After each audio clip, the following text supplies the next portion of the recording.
Sorry I'm late, everyone. I was adjusting my camera because I don't know why it was moved or was in different position or it was higher or lower and I looked weird in the frame, but it's fine because I'm here now and I look okay. At least my position does. Guess who's late? Me, I think, by like 2 whole minutes. It's crazy. You'll never guess. It's me. Okay, I'll give you 3 guesses. It's me. Wait, is someone late? Yeah, it's me. Is it Kyle Entertainment? No, he's on time. Is it Creedon? No, they're on time. Gender neutral and work. Okay, lovely. So we're here, everyone. We're going to spin a wheel to choose an anime to watch, but before that, we have to go through the things we typically have to do. Oh my god, we're going to Pay Talks anime. The difference between good and great animation. Oh no. Oh wait, that's good and that's... Oh no, it's going to be a terrible video. I mean, it might be okay. Oh wow. That's actually very interesting. What's he going to say? I can't believe I just saw this. This is a great video idea, though. Like, comparing JJK to Witch Hat Atelier.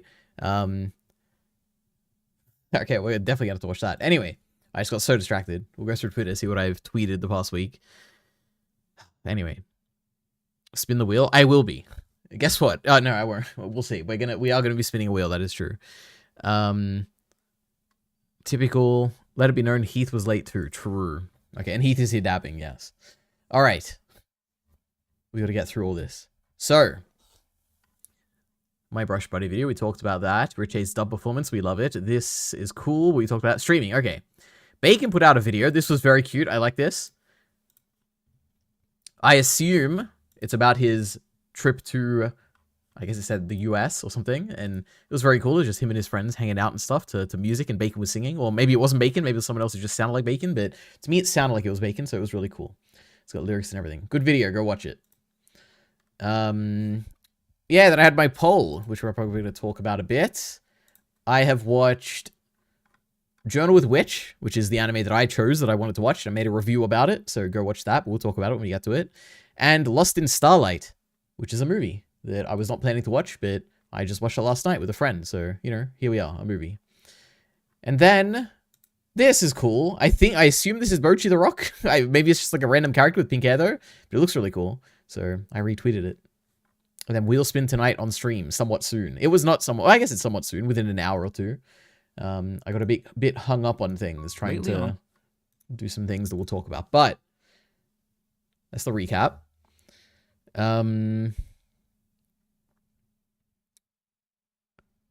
Guys, can you believe Ari still hasn't finished his Naruto episodes? Well, well, it depends on your... I'm ready to record, okay? But if I get more time, I probably will watch more. But we'll see. Almost time for the June Naruto episodes. Yeah, I know, right? Blame Kyle, right? He's the one being late here, okay? Make sure to put live chat on. It is. I see Miller here. Okay. Wait, we're not up to this yet. First, I have to recap all my videos I made this week. EliteAri, no videos. Ordinary Ari, oh, why was my... They call it X now in here? I even called it Twitter, but they put X. Anyway. I have made a few videos. Let's see what we got. This video, which I made 12 days ago, has blown up, and it's at 12,000 views. What's the coolest? I'm happy. It's a decent video. I was very happy with 109 comments. People really like it, so, you know, cool. Then we have... What's the actual recent stuff? This video still hasn't done too well, less than 1,000. I did my ranking 700 plus anime characters. It's got 400 views, so I'm happy with that. I did my channel updates. Summary is the channel's doing okay, you know, better than I would have expected after JJK stopped airing, so that's the thing. One Piece continues. We have finished Little Garden and heading to Alabasta, seemingly. How exciting. How generic is my anime character taste? This has got a lot of views. Like, this got way more than I expected. 2.7k views on a random video of me just going through and giving my favorite characters of all these shows and getting a score at the end. And yeah, everyone wanted the website, so I gave them the website. And then my Witch Hat Atelier video has fallen off. Oh my goodness, it's not getting many views. 300 views. That's okay though. Not my favorite video, but it was a video that I put out there. But we love Witch Hat Atelier. And then Journal with Witch. I made a review. Summary, if you're interested. You're like, oh, should I watch Journal with Witch? I don't know. It's not going to be for everyone. It's obviously not, it's not a shonen. I liked it a lot. So probably go watch it. I don't know. But it's not for everyone. I just saw Bacon's here. That's interesting. We love that. But let's see. Make sure not... yeah, put that. I'm not late. By the way, Heath, that means he's not watched 101 to 106. Yeah, there's like filler stuff that I've seen the first episode. We'll see if I watch more. It depends how much time I get. Did you finish Buccaneer? I've got 2 episodes. Like I left the OVAs until this weekend specifically, and I have 2 left that I'll probably watch tonight after I stream. So yeah, have I finished it? Not yet. It's been too long since I've attended an Ari stream. True, are you here for the wheel spin, Bacon? Did you suggest anything on the poll? Also, we just talked about your video, and I said it's really good, and I like it. I've still got to watch the OVA. Same! Oh my god, I got 2 left. Not Jarky Bacon, this guy stinks. True. Come on, that's the good filler arc about a race. Well, I haven't got to that yet. We'll see. Ari, can you transition to completely AI-generated thumbnails from now on, please? You know, I would if I could, but they just don't quite meet my quality bar here. You know, not a single AI-generated thumbnail here, except for the background of this brush buddy thing. You probably cannot tell at this resolution, but it is a hyper-realistic rendering of the original background in the anime to make it look a bit more scary. So that is technically AI-generated, the background of this thumbnail, but not the actual brush buddy thing, but...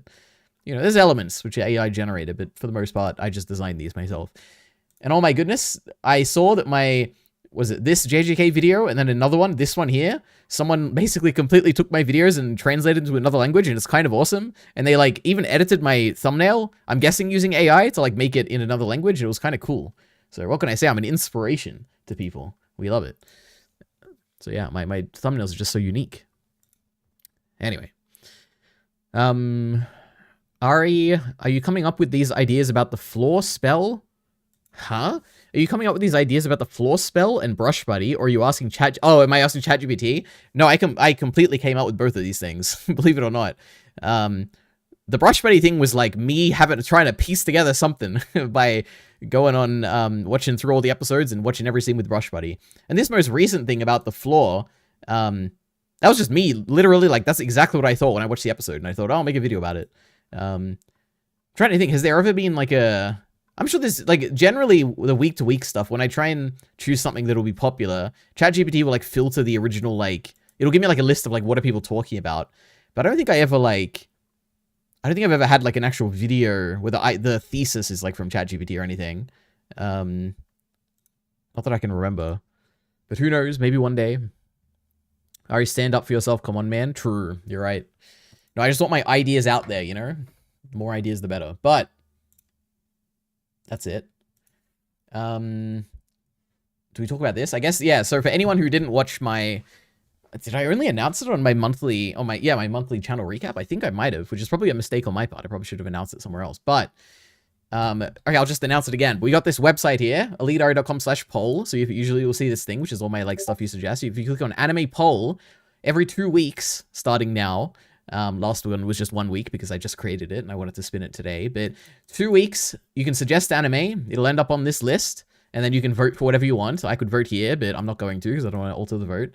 But you can suggest up to 6 anime. You can vote for as many as you want. And at the end of the 2 weeks, like today, you know, the previous poll ended like, I don't know, like 2 hours ago or something like that. I have gone through, I removed all the stuff that I have no interest in watching or I don't want to watch for whatever reason. So I basically have the ultimate say of what will be spun on a wheel in the end, but then I will take the top certain amount, depending on how many things end up on this list. If there's only one thing suggested by the end of this 2 week period, then it'll just be that, and maybe I'll do some other, I have no idea, but it's a work in progress, okay? These rules might change. But basically, this is your chance as a viewer to suggest stuff for me to watch, and then the wheel will be spun, and then I'll watch it.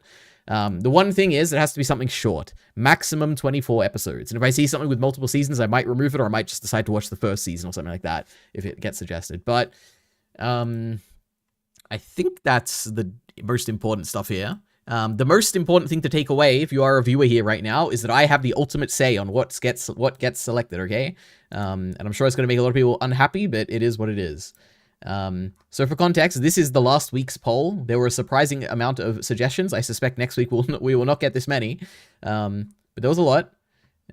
These were the winners, but don't worry, I have filtered them. There is stuff that you're gonna see here. If you want, you can go through them. If you want, we go on the website. But there is stuff that I've removed that I am not going to be watching. And we're going to be spinning this wheel today. Now, let me think about this. Where did I put my stuff?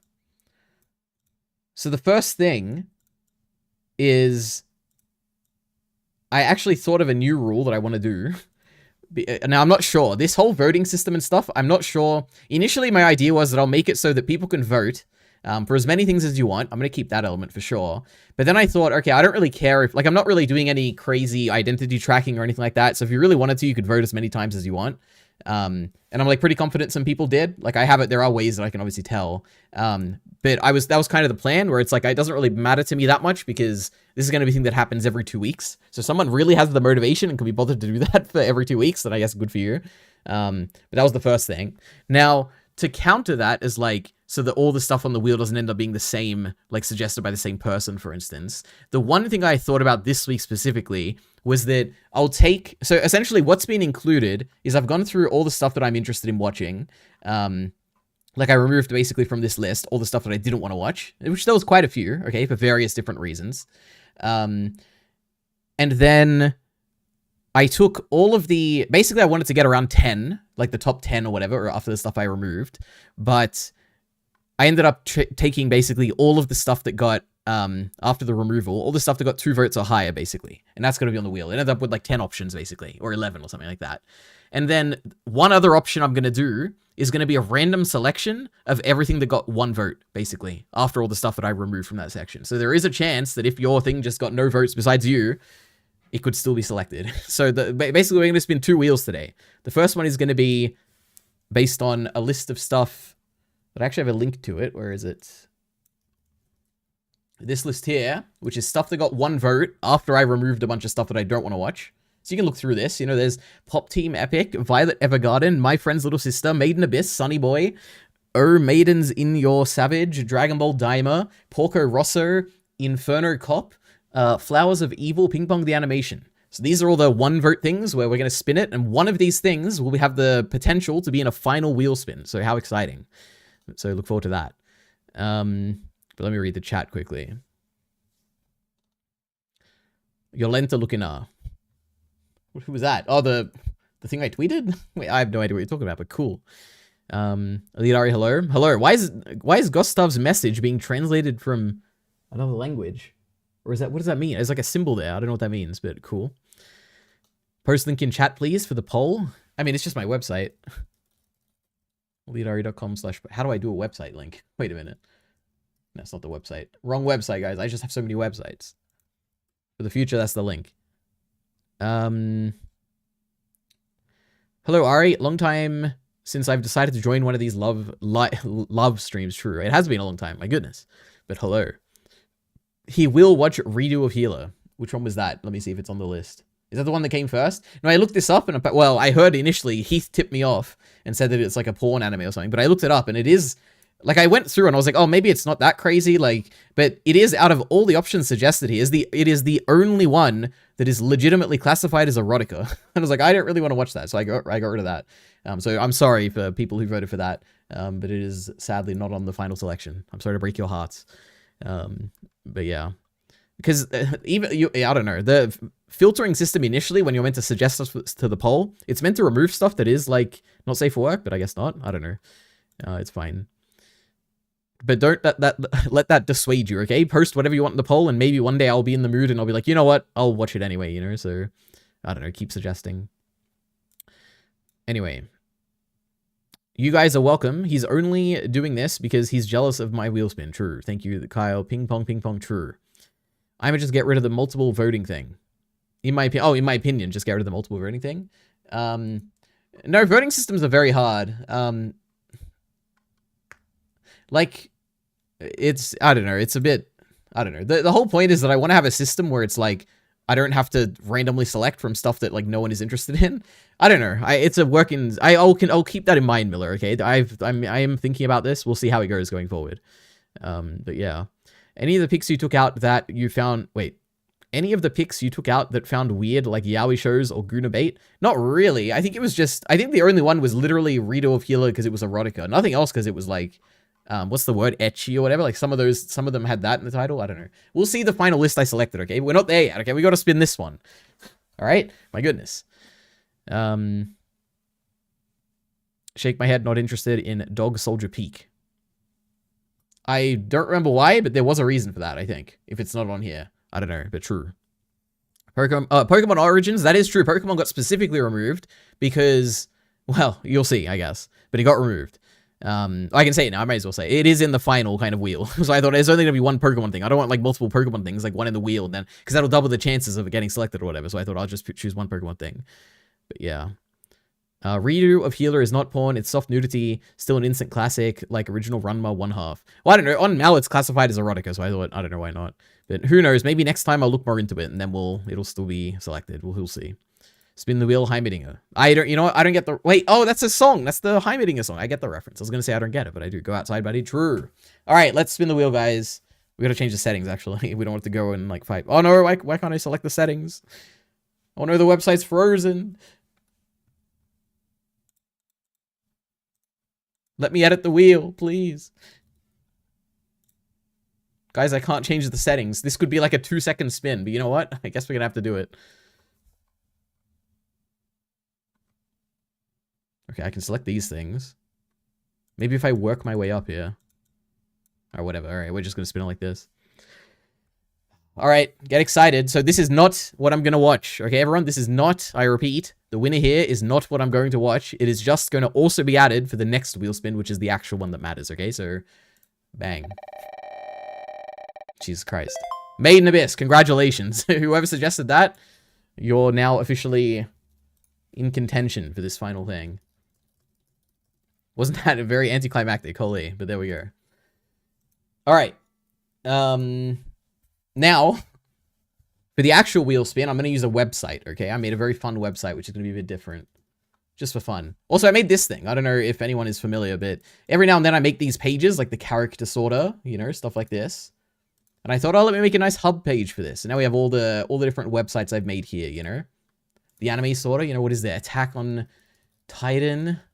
Actually, we don't want to really do this. That takes too much time. But true. So if you're interested in this, you can go here. And I'm sure this will be expanded as time goes on. But then we have this one, which is specifically going to be what the wheel spin is going to be on. Okay?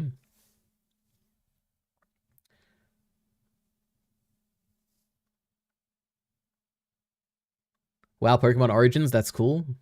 Maybe. The AI future of humanity. The AI is the future, true. Thunderhead government. I feel like this is a reference to something. I hate everyone here. I don't get your references, Creedon. Too fast. I agree, but don't worry. This one will be slow. I assure you. Maidens of the Savage Season was robbed. Is that one of the things on there? I don't even know. Oh yeah, it was, wasn't it? Or Maidens of the Savage Season, true. Spin has no suspense. This one will have suspense, don't worry. Terrible wheel spin. Rigged to have the pedo show win. Maiden Abyss is like controversial. I don't know anything about Maiden Abyss.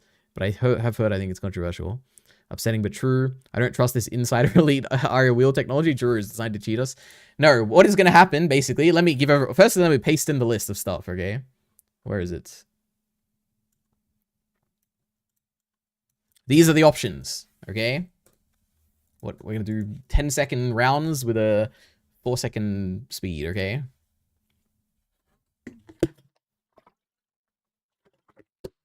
And hopefully we can find all these. Otherwise, I might have to manually paste in a link. But we'll see.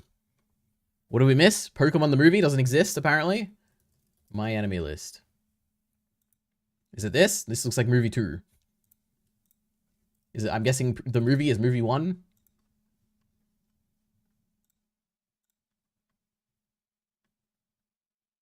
I'm going to assume it's this. We'll use this image. Nope, that's not what I wanted. Copy image address. There we go. All right, these are the anime. Wait, did I put Maiden Abyss in here? I did. Okay, there we go. So Terror in Resonance, Saga of Tanya the Evil, To Be Hero X, Land of the Lustrous, Call of the Night, School Days, Muckaini, Too Many Losing Heroines, not season 2, just the show, Secret of the Silent Witch, Shoshimin, How to Become Ordinary, Do It Yourself, Maiden Abyss, and Pokemon the Movie 2000. Okay? I know that people are just not going to be happy because I probably removed something that you wanted, but here it is, okay? That's the final list of stuff that we're going to be randomly selecting one of these to watch, okay? Any anime you'd like to get picked, like Go For It, Nakamura, or Chain Soldier, or Boxer? Out of these, I have no idea. I don't know what I want to be picked. They're all pretty good. Maybe Terror in Resonance, because that's like the one I've heard of, or have actually had interest in watching before this. But I don't really care. We'll see. Any of these are good.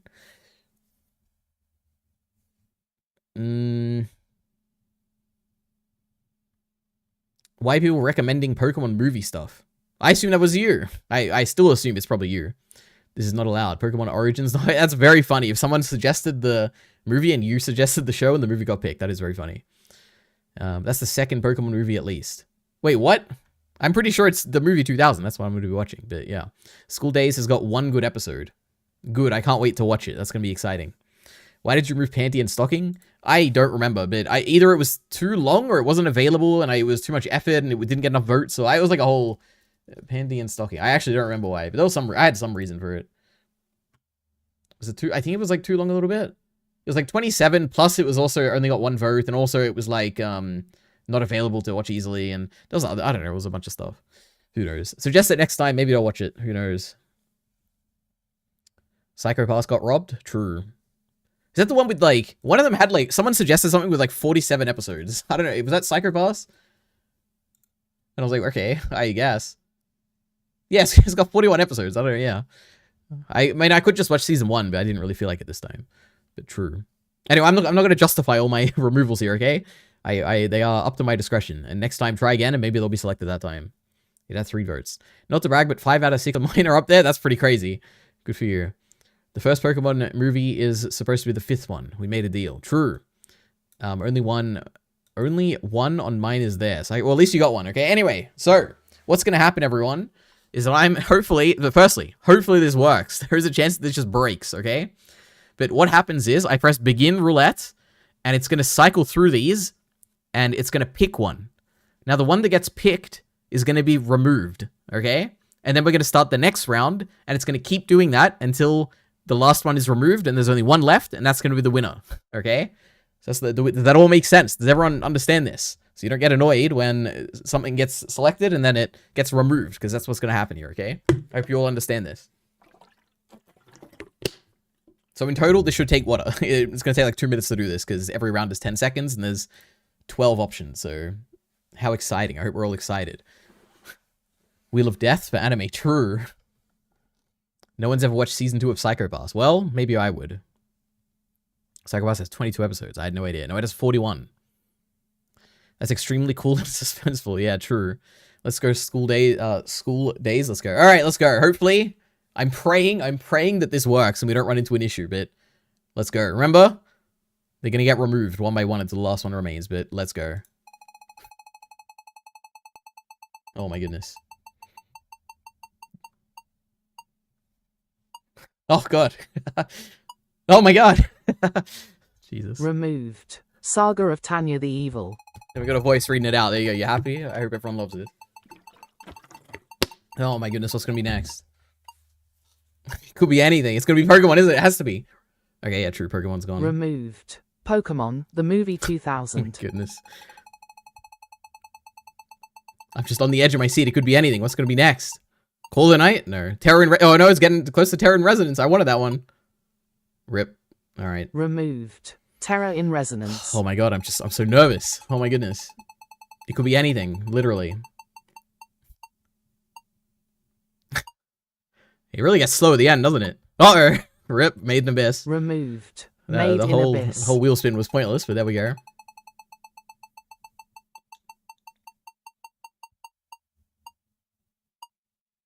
Oh my god, what's it gonna be? Okay. Removed. Do it yourself. It's picking School Days? Yeah, we'll see. Maybe. Die, Pokemon, die. Yeah, rip, Pokemon.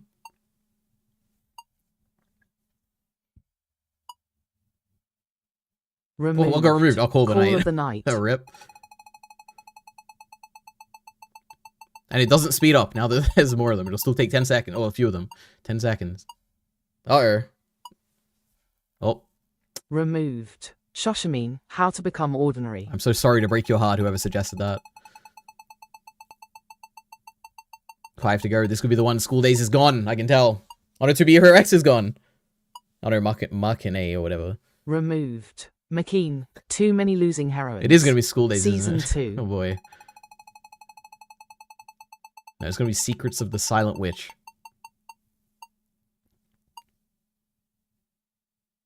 Oh, rip.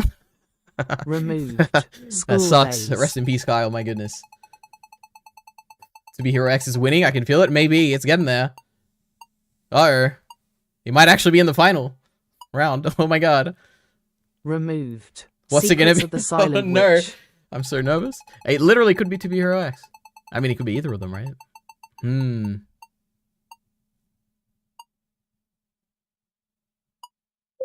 All right. Winner is Land of the Lustrous. I feel like no one in chat is happy, but there we go. Land of the Lustrous wins. Congratulations. Wow. Someone talked about this last time. Was it Mr. Gems or someone? I don't even know. But here, there we go. I'm watching this one. Congratulations to who. How many votes did this one actually get? That's not the website. I hope it got 2 votes. Oh my god, we got 2 suggestions here. Land. Oh, congratulations to the 3 people who voted for Land of the Lustrous. This is the winner. There we go. All right, and now let me read the actual chat here. Nearly gave me a heart attack on God. True. Yes. Die. Pokemon die. True. It's speaking of school days. Rip DIY. What was DIY? How do you remember? To Be Hero X is winning. I can feel it. It almost won. School days. School days. Holy shit. Come on, baby. No, I'm shaking. Yay. You ever think about how every anime sucks? No, there's good anime. Rigged. Recount. These are both peak. We need to find those missing ballots. True. There is no auditing of the system. I mean, the code is publicly available, I guess, if anyone wants to check it, but Land of the Lustrous is weird. Well, I'll be the judge of that in 2 weeks from now when I review it. Some yippee, says Bacon. Cool. Mid-Heath, apparently. Isn't the manga better and done? I don't know. I'm not going to read a manga. Shit. It better be no jockey Bacon pick. I don't even know if Bacon knew that the poll existed, but maybe. Enjoy the CG slop? Or was it CG? Interesting. I truly don't know anything about this, except they all have different colored hair, and it kind of looks cool, so... Of course, Mr. Gems would like Land of the Lustrous. It's all about gems. That makes sense. Wait, I wonder if it was Mr. Gems who suggested it, because he won... Or Kyle chose him on his wheel, too, so it's like he's just won 2 things in a row. It's kind of crazy. Land of the Lustrous is about religion and meaning of living and hedonism. Enjoy. I will enjoy. School days. True. Russian bots picked Land of the Lustrous. No, it was the wheel. The roulette selection wheel won. So that's it, guys. That's this week's thing. Enjoy your review for this in 2 Thursdays from now. Not this coming Thursday, but the Thursday after. If you have any suggestions on how to improve this process, whether it be the actual polling system or this website for, like, spinning the wheel, I guess, let me know. But that's it. Land of the Lustrous. I gotta remember to watch this. True. Oh my god, now we have a great video to watch. I'm so excited.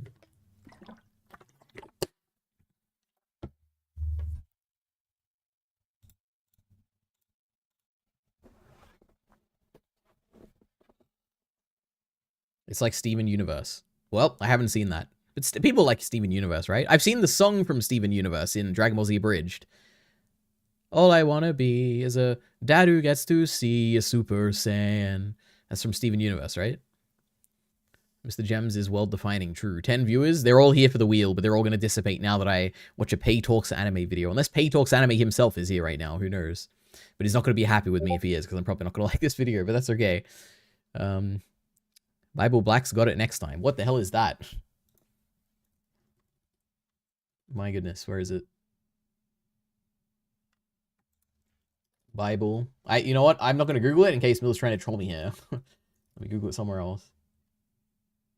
It's a video game. I'm not playing a video game. There's probably some adaptation of it, but true.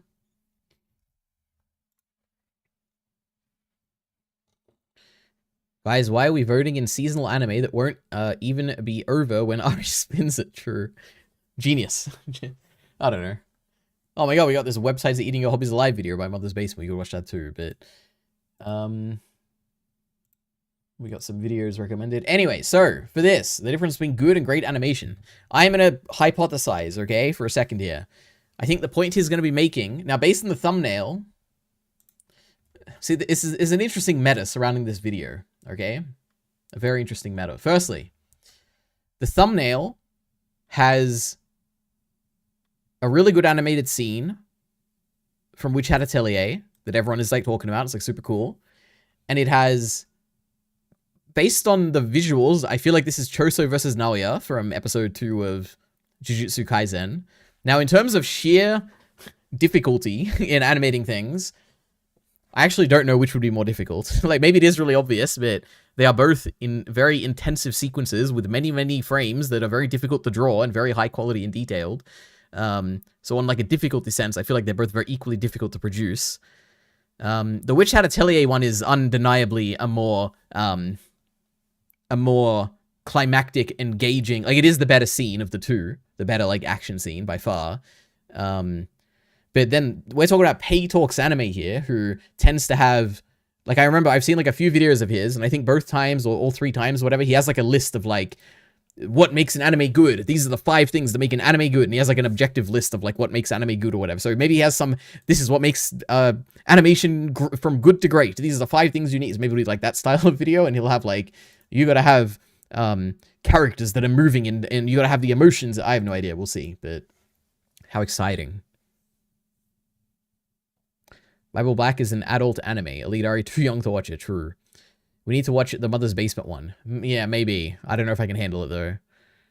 Hello says Fire011, the Honored One. Wow, it's like a JJK name. My goodness. Hello. Have you watched Mole Show? No, I haven't actually. Is it good? Are people liking it? IMDb Mole, what was it, Shadow or something? Shadow Lord? 8.7. People are loving it. Good. I've also been, yeah, actually, the only show I've been watching that isn't like part of my YouTube content right now is The Boys, season 5. That's the only thing. Oops. Anyway, spoilers for Witch Hat Atelier and Jujutsu Kaisen, I guess. So come back, or just leave, or come back when I'm done here, but true. Still not crazy about 4 little girls living alone with a 30-something-year-old in magical hat. Animation is peak, though. Well, it's like their teacher. Mole Show is alright, true. Alright, let's watch this. On the internet, it feels like people use the term. All right. Lately on the internet, it feels like people use the term animation as a catch-all. If a show has outstanding cinematography, composition, directing choices, color design, they'll default to praising its animation. But the core definition of animation is actually centered on movement, specifically the artistic Animation, movement. Is it? Maybe, I guess, probably. expression of movement, a balancing act between feeling realistic and satisfying exaggeration. So what differentiates good, solid animation from sequences that stand out as excellent? Welcome to a running series on what makes anime beautiful, where we dive into 7 different foundational yeah, there it is, the list. He's got the list. My goodness. aspects of a show's aesthetic. My name is Pei, and today we're talking about the difference between good and great It's like a missed opportunity. My name is Pei, and I talk about anime. It's got a rhyme. It'd be sick. animation. Art is fascinating because often quality exists somewhat inconsistently. A show, season, or even an episode can have some of the best and worst animation you've ever seen. Or more often, the animation is fine Not true, or even good never. for most of the episode, until suddenly there's a huge ramp up in fidelity. Anime is an incredibly collaborative. You know what we call that in the industry? We call that sakuga. Okay, that's what us us sakuga people call it. But also that's like not true, right? Sakuga just means like animation or something. I don't know. Medium, requiring with some exceptions huge staffs to produce any given show. The anime industry works on razor-thin margins when it comes to things like time, money, energy, and attention. So it That's makes the sense scene, that the there's famous varied scene. quality. But despite those limitations, often we get good and even great animation. I mean, for a while now, it feels like we've been living in a visual golden age of anime. I feel like the general expectations for quality have gone up a lot, and while there's always been visually stunning shows, I feel like for a while now we've been getting an abundance of beautiful media. But it's easy to conflate all these components that make something visually stunning with the animation process, which at its core is built around movement. And while you can only moderately separate it from things like composition, I don't know why this idea is like not gelling with me. Like, because obviously it has something to do with movement. It is inherently, well, it's not inherently movement.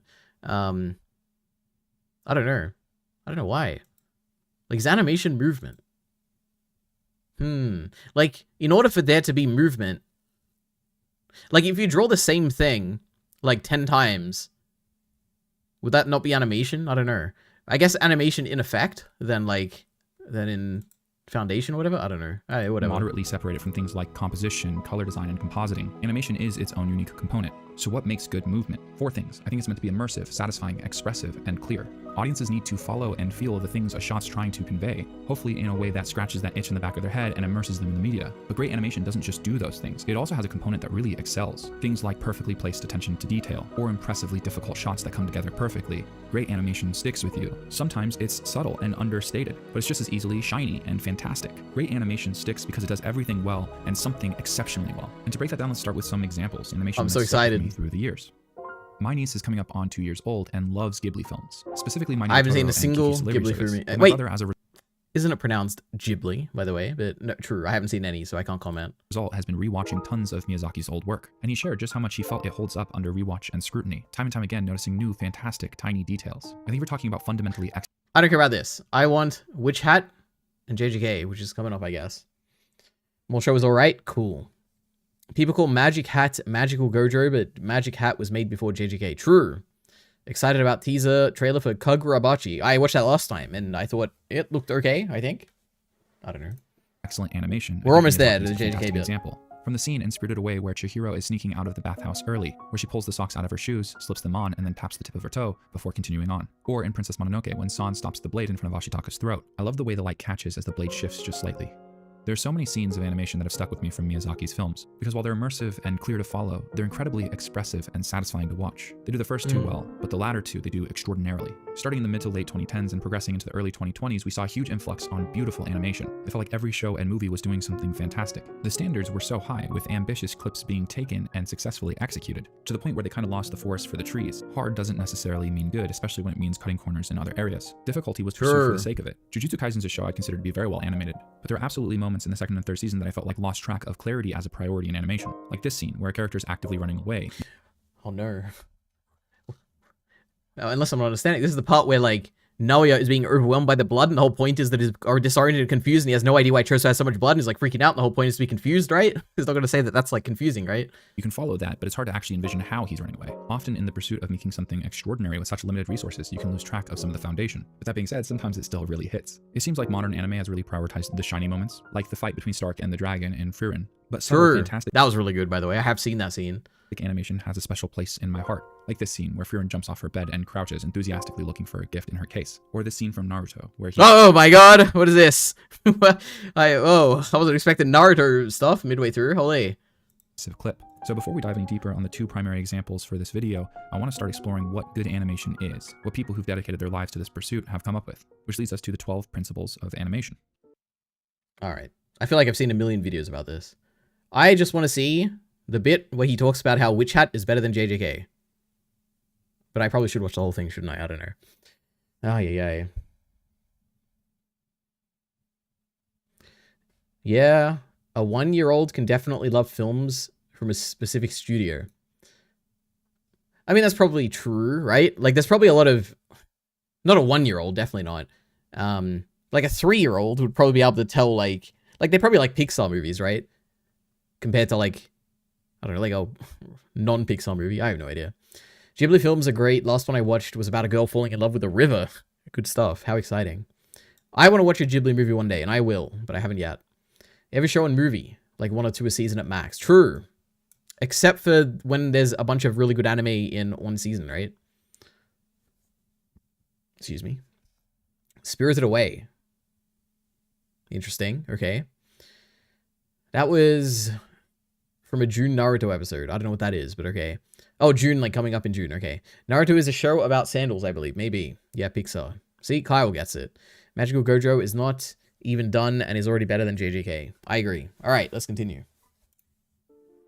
Art's really interesting because there can be cultural, industry, and even individual standards. Japanese animation is a unique culture, but it is heavily influenced by animation from all over the world. Outside of different standards, work culture, and budgets, there's differences in influence and trends within industry. Anime is a unique medium of art, but it also kind of functions as a genre. So when you look at the results of Japanese animation, there's a distinct style. However, it's amazing how much overlaps with the 12 principles of animation, a model established by 2 Disney animators in the early 80s. These 12 principles are a great resource to study when trying to understand animation and what makes it distinct from other mediums better. Animation is a collection of individual frames that create an illusion of movement. So a single episode of anime is thousands of individual paintings. But because of the nature of animation, there's tons of differences in the way things are drawn. Because so many of these drawings pass so quickly, they don't function in the same way a static image would. Earlier, I said there were 4 responsibilities that animation provides: clarity, immersion, satisfaction, and expression. And each one of these 12 principles serves at least one of these purposes, often more, with one exception because that mostly has to do with the animation process. The first principle, squash and stretch, can... I wonder if...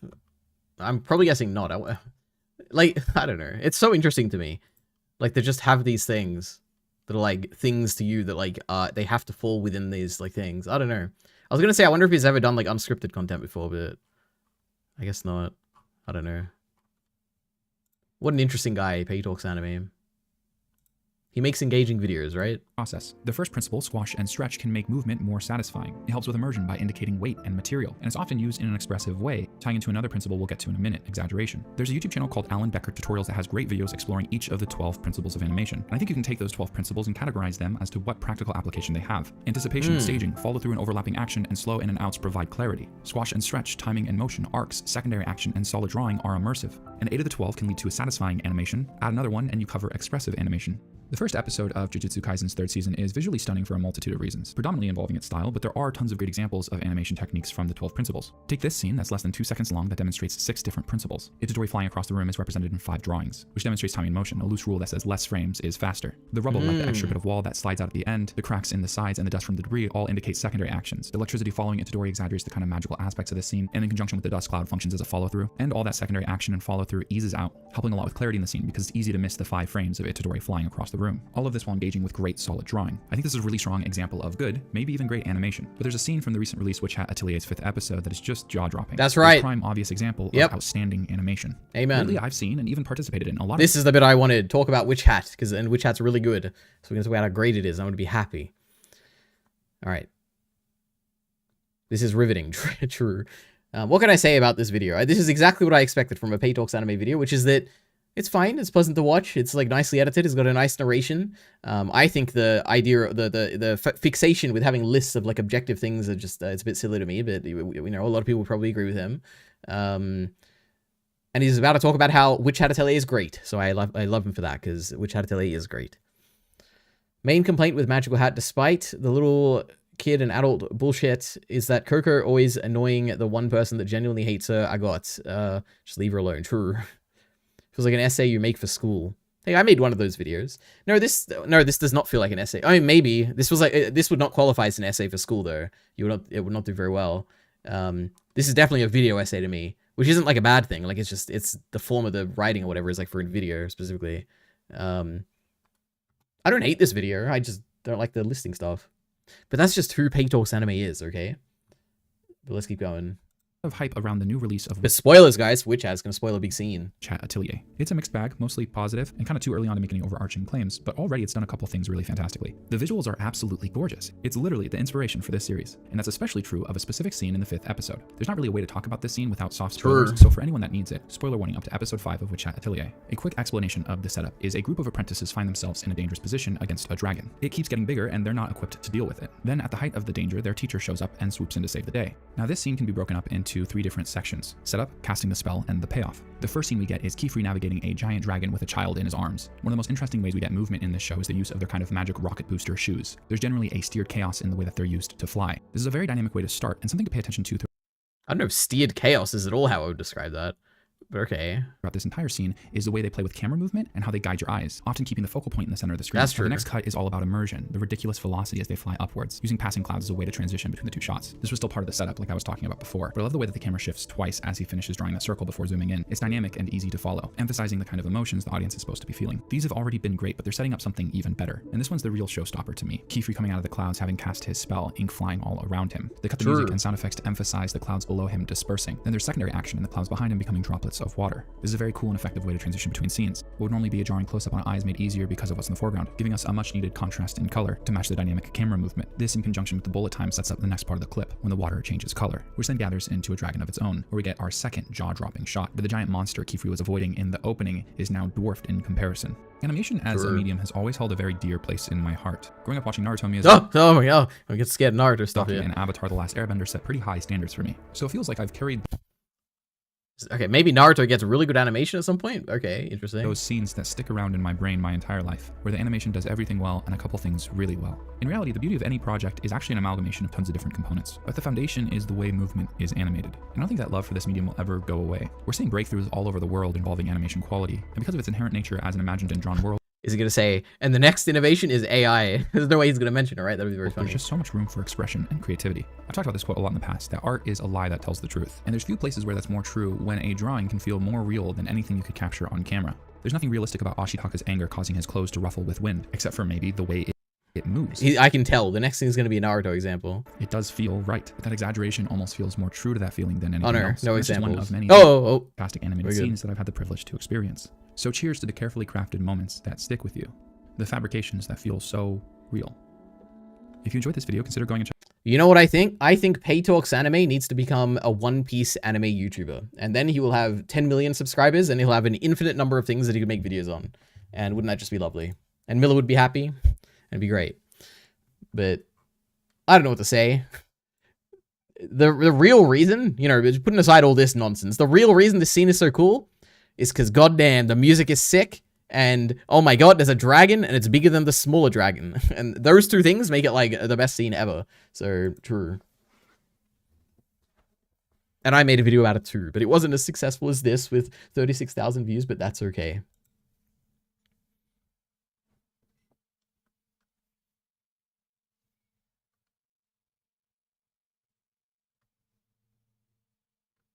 Feels like an essay you make, oh, for high school, not uni. Oh, maybe, like if you're younger in high school or something, I guess. Yo, I saw a CG background. In what? Not in Witch Hat, right? I mean, of course, like, maybe there's some CG, but it doesn't stick out. By the way, happy Mother's Day, Coco. Is today Mother's Day? Wait, was today Mother's Day? Is that like a thing? I know it's coming soon. That wasn't today, was it? Uh-oh. Nearly as bad as a crowd shot. No, we love crowd shots. CG crowd shots are great. Magic Gojo fight was epic. True. Naruto's got the best animation of all time. Maybe. Obligatory Avatar the Last Airbender glaze. True. Avatar does have really good animation. Excuse me. At least from what I remember watching it like 12 years ago for the most recent time. Gotta watch all the Naruto filler if you're an animation fan. I must watch all the filler. Have you seen the filler, Miller? I think the creator is secretly making a Naruto promo video. True. I hope so. Mother's Basement. We're getting there. Mother's Basement video is pretty boring, honestly. Yeah. True. I imagine it will be. I imagine he'll just say exactly. I don't know how he could talk about it for 40 minutes. That's the kind of interesting thing. But I imagine it's just going to be more of the same. Which is that Logan Paul bad? How dare he price us out of our manga? Something like that. I don't know. No, it's on Sunday. No, it's on... Oh, Mother's Day's on Sunday. Okay. Only thing scarier than a dragon is a dragon holding a gun. Well, the only thing scarier than a dragon is a bigger dragon. There we go. Oh my god, do we just want to watch the Witch Hat scene? No, but I'll spoil some people who haven't seen it yet. We don't want to spoil it. Just watch the anime. The anime's great. Mother's Basement video was fine. I very much doubt that, Bacon. There is no way that this video is fine. At worst, it's just going to be mildly annoying. There's no way it's a fine video. I don't know. The only way this could be fine if it is like 40 minutes of like him just talking about how Logan Paul is bad. Then it'll be okay. It'll be fine. But if it's going to be about like it's going to be about like money and markets and stuff, and oh my god. I was going to hate it, Bacon. It's going to be epic. No, I don't want to hate it. I like Mother's Basement. He makes good videos. I like his videos. I just don't I don't know. I just don't really like I just don't really care about like manga collecting. Like if the prices go up, then whatever, like just don't manga collect. And if you care about manga collecting, then you got to care enough about it to put some money into it. I don't really care about it. It's probably a bit heartless to say, but you know, I don't think it needs to be like protected.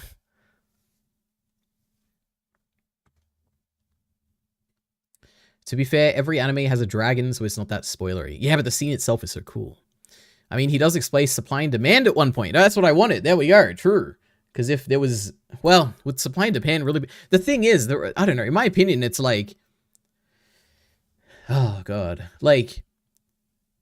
If some rich person goes in and, like, buys up all the manga... And there's, like, no more manga for people and they can't collect it anymore. Or if they can't buy it anymore, then that's a bit of an issue. Where it's like, oh, shit, we can't actually read manga anymore. No, but then even then, you can still read it online. So I don't really care. I mean, actually, I don't know if I care at all. I don't even know. I don't know. But no one's going to agree with me because I don't really care about physical media. Who knows? Yeah, it's not like Pokemon cards where kids are collecting them. Even if it is Pokemon cards. Like, even if all the Pokemon cards became like $1 million, I don't really care. Just, like, I guess there's a reason they're $1 million, and it's probably because someone wants to buy them for $1 million. They think they can sell them for $1 million. I don't know. Either it's like going to be a temporary hike in price, or it'll be a permanent hike in price, and either way, like, it'll either go back to normal or it won't, and it was undervalued initially. That's probably my position on this, but we'll watch a little bit of this, okay? Maybe he'll change my opinion. I'll go in with an open mind, and maybe it'll be changed, okay? On April 20th. Oh, I didn't read the trigger warning. Wait a minute. The following program contains views and expressions that are a matter of opinion, alongside presented facts. We're confident you can tell which... Oh, wait, is this like a don't sue me kind of thing? I don't know what this is, but okay. On April 21st, 2026, professional dead body filmer Logan Paul and Monsuno co-creator Jeremy Padawer made waves on anime Twitter when they announced that they had just co-purchased the, quote, greatest mangas in the world, the second highest grade One Piece #1, and the highest grade in existence of Dragon Ball #1, for a record 550. I don't know anything about collecting. What is like a grade? Like, it's something to do with the quality, right? I don't even know how I'd look this up. What is grade in...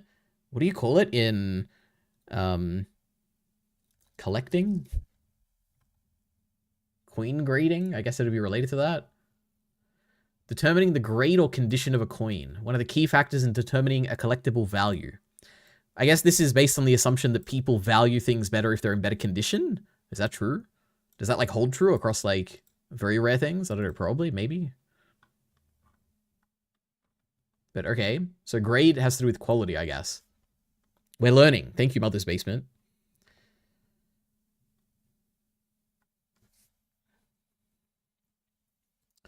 You don't care about importing Weekly Shonen Jump from Japan? What about what every anime and manga fan does?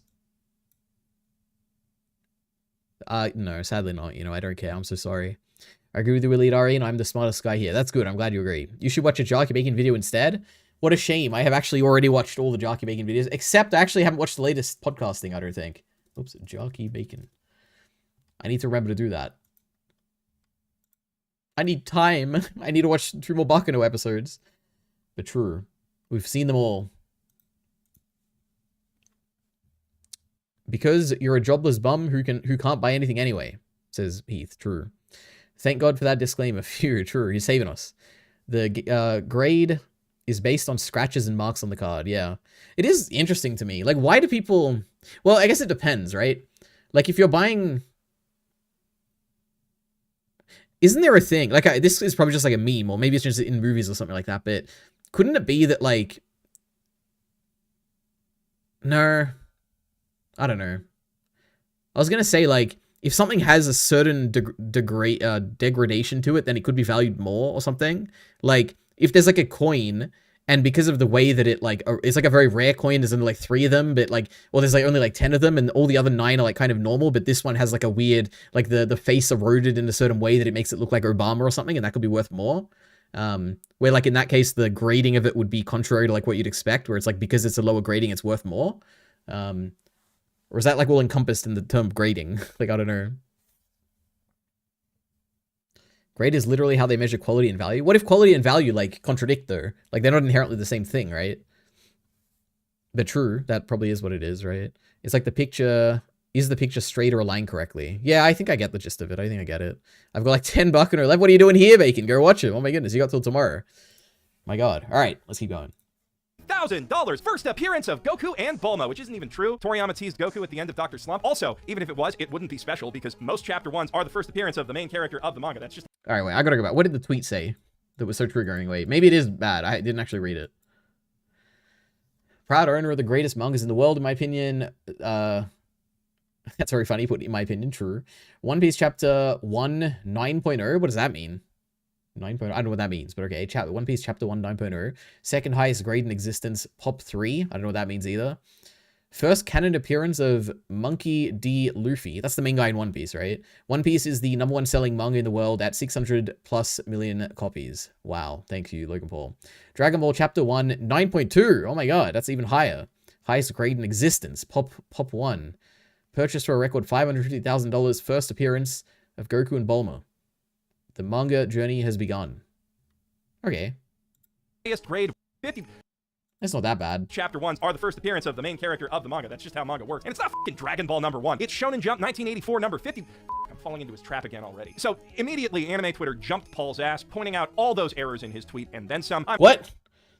Oh, the errors. Oh my God, did I miss it? He said, firstly, he said Goku and Bulma. He didn't just say Goku.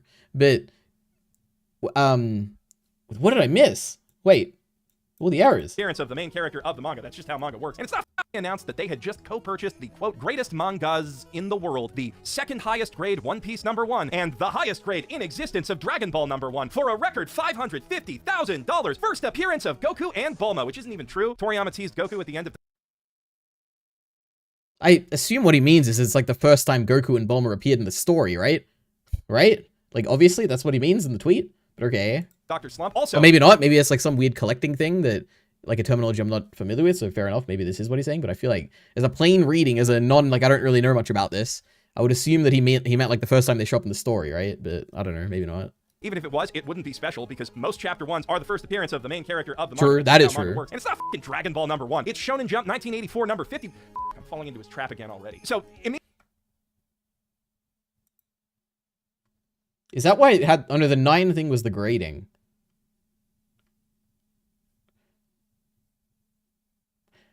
Okay, that makes more sense. This is like a thing. I understand this. This is like the first like mistake or whatever. Because it was kind of a bit confusing where I was reading this and I'm like, does this mean he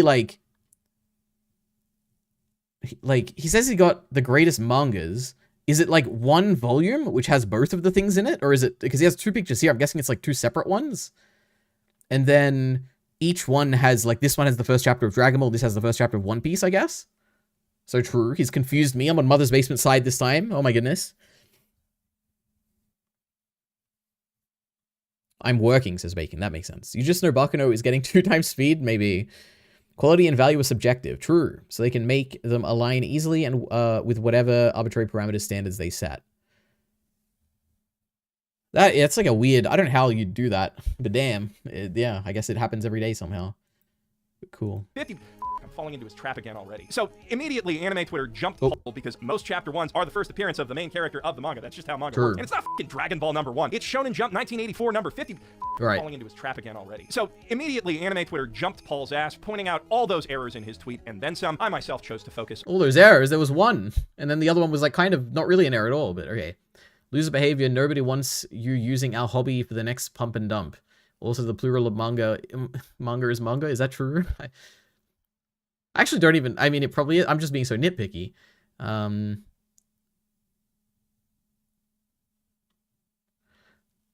no. How do you, oh no. How do you even define it?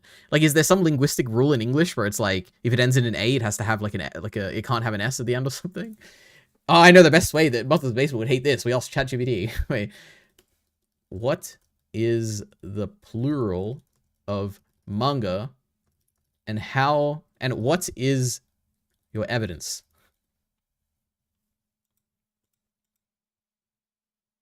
In English, most widely accepted plural term of manga is manga. There we go. That follows Japanese usage where nouns generally do not change from the plural. Interesting. However, mangas is also used in English, especially informally, and some dictionaries explicitly list this as an acceptable alternative plural. Evidence from major dictionaries. Oh my goodness, this is crazy. Merriam-Webster. Wait, I don't know. I have no idea how to read this website. Where does it say the plural?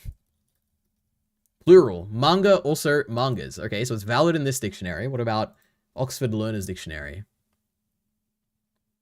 Plural. Manga. So we got one manga. No, we got 2 manga. We got 1 mangas.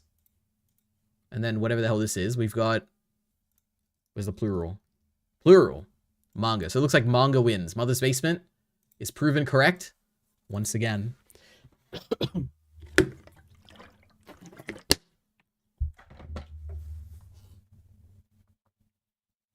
Yeah, Ari, say animes in all your video now? True. You know what? Why do I bother looking up things? I could just ask Miller. Next question, I'll ask Miller and we'll see what he says. True. Good point. All right. On mangas. It's like one of my Japanese animes. If you zoom in on the grading slab, there's some really funny nonsense on there too. Like they just listed 2 random mangaka's names out of the 4. That says Oda Eiichiro, who's the creator of One Piece. I know my lore. And this one says Toriyama Akira. And I know this because that's the creator of Dragon Ball. Rest in peace, my goodness. Sad that he's no longer with us, right? names out of the 14 or so who also had a chapter in each of those issues. It's just so obvious that Beckett copy-pasted their template for grading American comics with zero regard for how it might make sense in the context of manga. Kind of like how it's stupid obvious that Paul could not give a single solitary PSA 7 too much corn shit about the series that he's flexing with. I'm literally getting, I'm getting goosebumps thinking about what anime means to me. Luffy D Monkey, shout out Luffy. Monkey D. Luffy. What? Monkey D. Luffy. Even the fucking cameraman can tell. But the thing about Trix is, when the magician's I don't like this. Okay, firstly, I don't know much about Logan Paul. Maybe it would be really obvious if like I've looked into it or whatever. I don't think Mother's Basement has looked into it, is my guess. But maybe he has, to be fair. But because you like, just because you like live and breathe anime, it doesn't mean that you're like, you're the only allowed anime fan, right? Like, I don't know. But I feel like this is just so obvious. Why am I even saying this? I don't know. I don't know. Whatever. cup is that obvious. It's usually because he wants you looking at that instead of what's in his other hand. As fun as it feels to mock him for his obvious LARPing or watch one of his fellow WWE superstars subject him to one of the most brutal ratios in Twitter history, you need to understand, Logan Paul doesn't care if you think he's a real One Piece fan. Just like he doesn't care about the sanctity just of wants human money. life or literally any of the thousands of his own fans who he's robbed blind with his multiple well-documented crypto scams and rug pulls. The only thing he cares about is making money. And that is what makes him more of a threat to our hobby and community than any tourist who's ever subjected you to their bad opinions about anime boobs or whatever. The dude can't even come back to Japan as a tourist, and frankly, he'd be happy to see you call him one, because any publicity is good publicity when you're running an ad campaign, and because it stops you from recognizing that he's something much worse. An overseas landlord. Someone without even a passing vacationer's interest in the culture he's invading, whose sole goal is to make a quick buck by making life less pleasant and more expensive for all the locals. And we know that, because this ain't his first investment. All right. We need Miller the Killer right now, okay, Miller? I need your help. I need you to come up with an analogy for what he just said that'll make sense to me, that I'll agree with, because I can't think of one. Like, what's like an example of like when I would like why would I ever care if someone like who isn't like a fan of my hobby or whatever tries to be part of my, why would I care?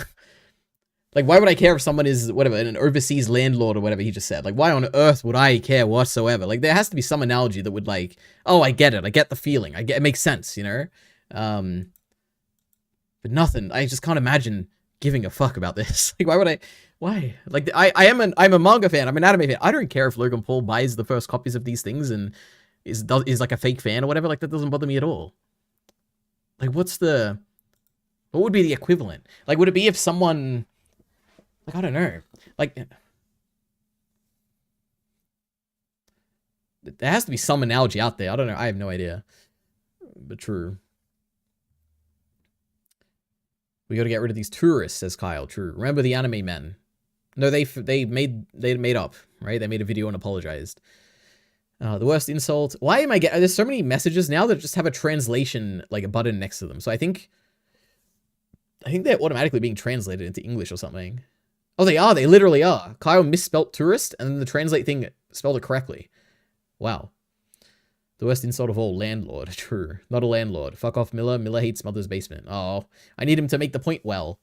Well, it annoys me what's happening to One Piece, honestly. Like, seeing the live... I didn't even think about that. Like, seeing the live action stuff creep its way into everything else. That is actually interesting. Let me think about that. Could that bother me?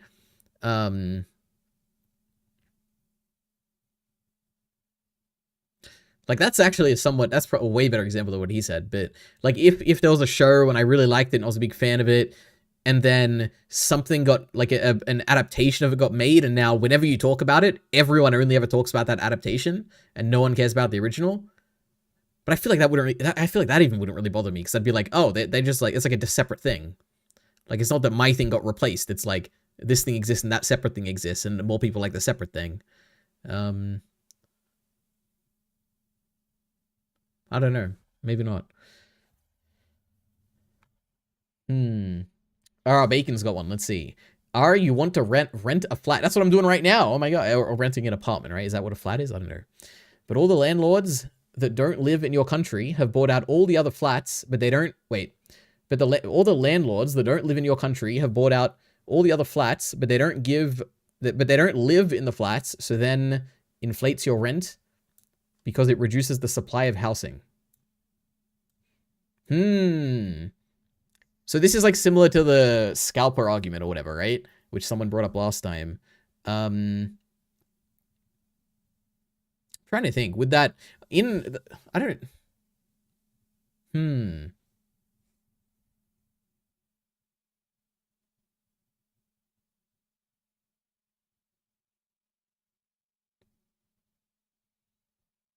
What did Mother's Basement say? I think I've like lost the point of what he was saying. Let's go back a bit. And come back to Japan as a tourist. And frankly, he'd be happy to see you call him one, because any publicity is good publicity when you're running an ad campaign, and because it stops you from recognizing that he's something much worse. An overseas landlord. Someone without even a passing vacationer's interest in the culture he's invading, whose sole goal is to make a quick buck by making life less pleasant and more expensive for all the locals. And we know that, because this ain't his... I see the landlord thing that Mother's Basement is saying and Bacon saying. I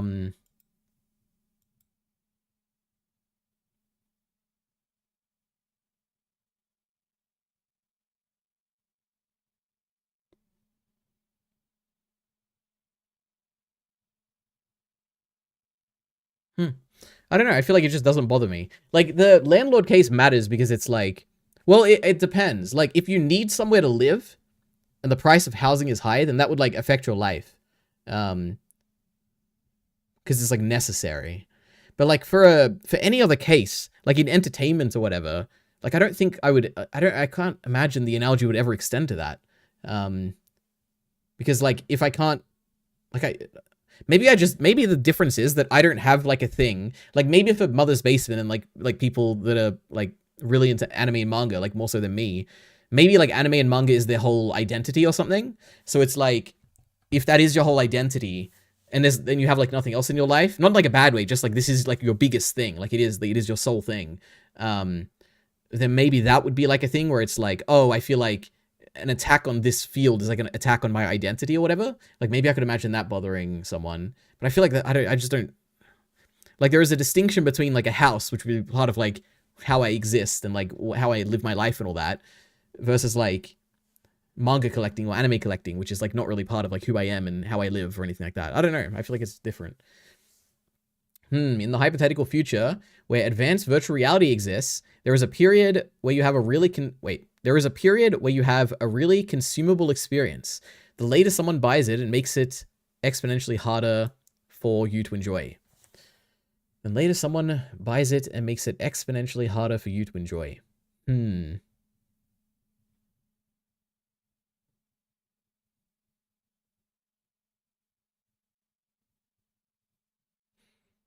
That might be true. Like, if it's... I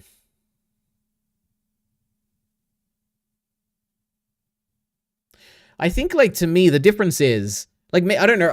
Maybe I'm about to say something really dumb. But I feel like the element I disagree with the most in, like, what he's saying here is that the fact that Logan Paul is a tourist is the big element. Where it's like, Logan Paul doesn't really care about, like, anime and manga. Logan Paul is buying the virtual reality experience without really caring about, like, the experience, and just doing it to make money. Like, I think that element is the stuff that, like, I don't really care about. Like, if someone does that, fine, like, whatever. Like, it's a consumable experience, but, like, they have consumed it. But even if they haven't consumed it, I don't know. Maybe it just doesn't bother me for some reason. I can't really understand why, but that's an interesting analogy, Heath and Bacon. Thank you both. Reduces the supply of housing. Yes. You to enjoy. I read that already. I'm messaging in Italian, actually. I've been learning. I doubt that. I don't know if I can explain it without all my spelling errors. Well, you managed. Like, real One Piece Lego will never happen now because there's Lego of the live action. That's hilarious. But that's almost, I don't know, that to me that feels like it's not true, but I guess it could be. Like, One Piece right now, my guess would be it's more popular because of the live action, right? Like, I don't think it reduced the popularity of the live action whatsoever. The anime, if anything, probably just became more popular.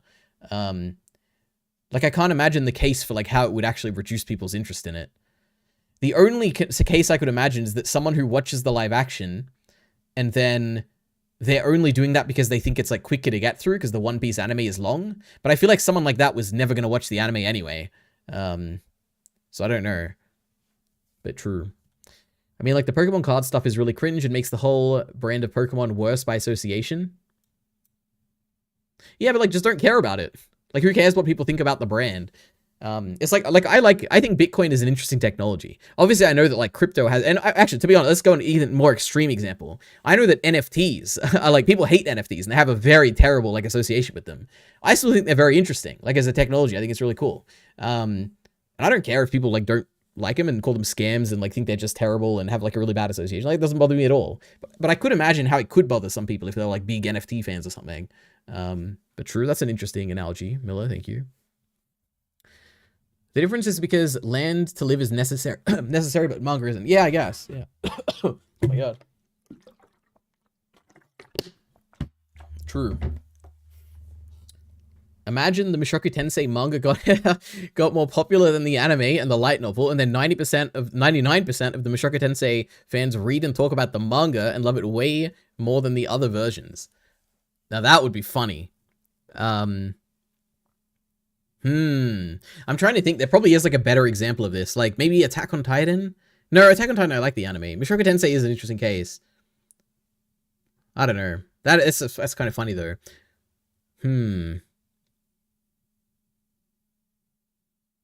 But like the analogy breaks down in the sense that like they wouldn't be tourists. They'd just be fans of Mushoku Tensei. Like the manga is a perfectly valid like adaptation of it.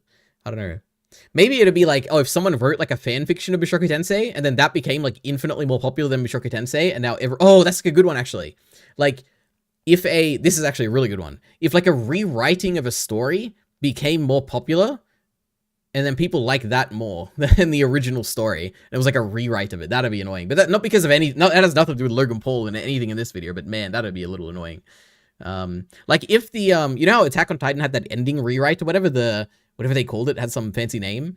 Oh, it's Aotino Requiem. Nilla just said it. Yeah, imagine if that became more popular than the official story, and like everyone was like, "This is the real ending. This is the one I view." I'd be like, "Oh my goodness, I can't believe it."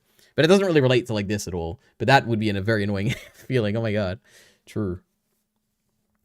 You know, Miller's gonna feel that one day when the One Piece live action finally ends, and then the whole, like, there's gonna be people who have seen the whole story of One Piece through the live action, and they're gonna talk to Miller about it one day and be like, man, remember when this happened at the end? Oh my god, that really got to me emotionally. That was really good.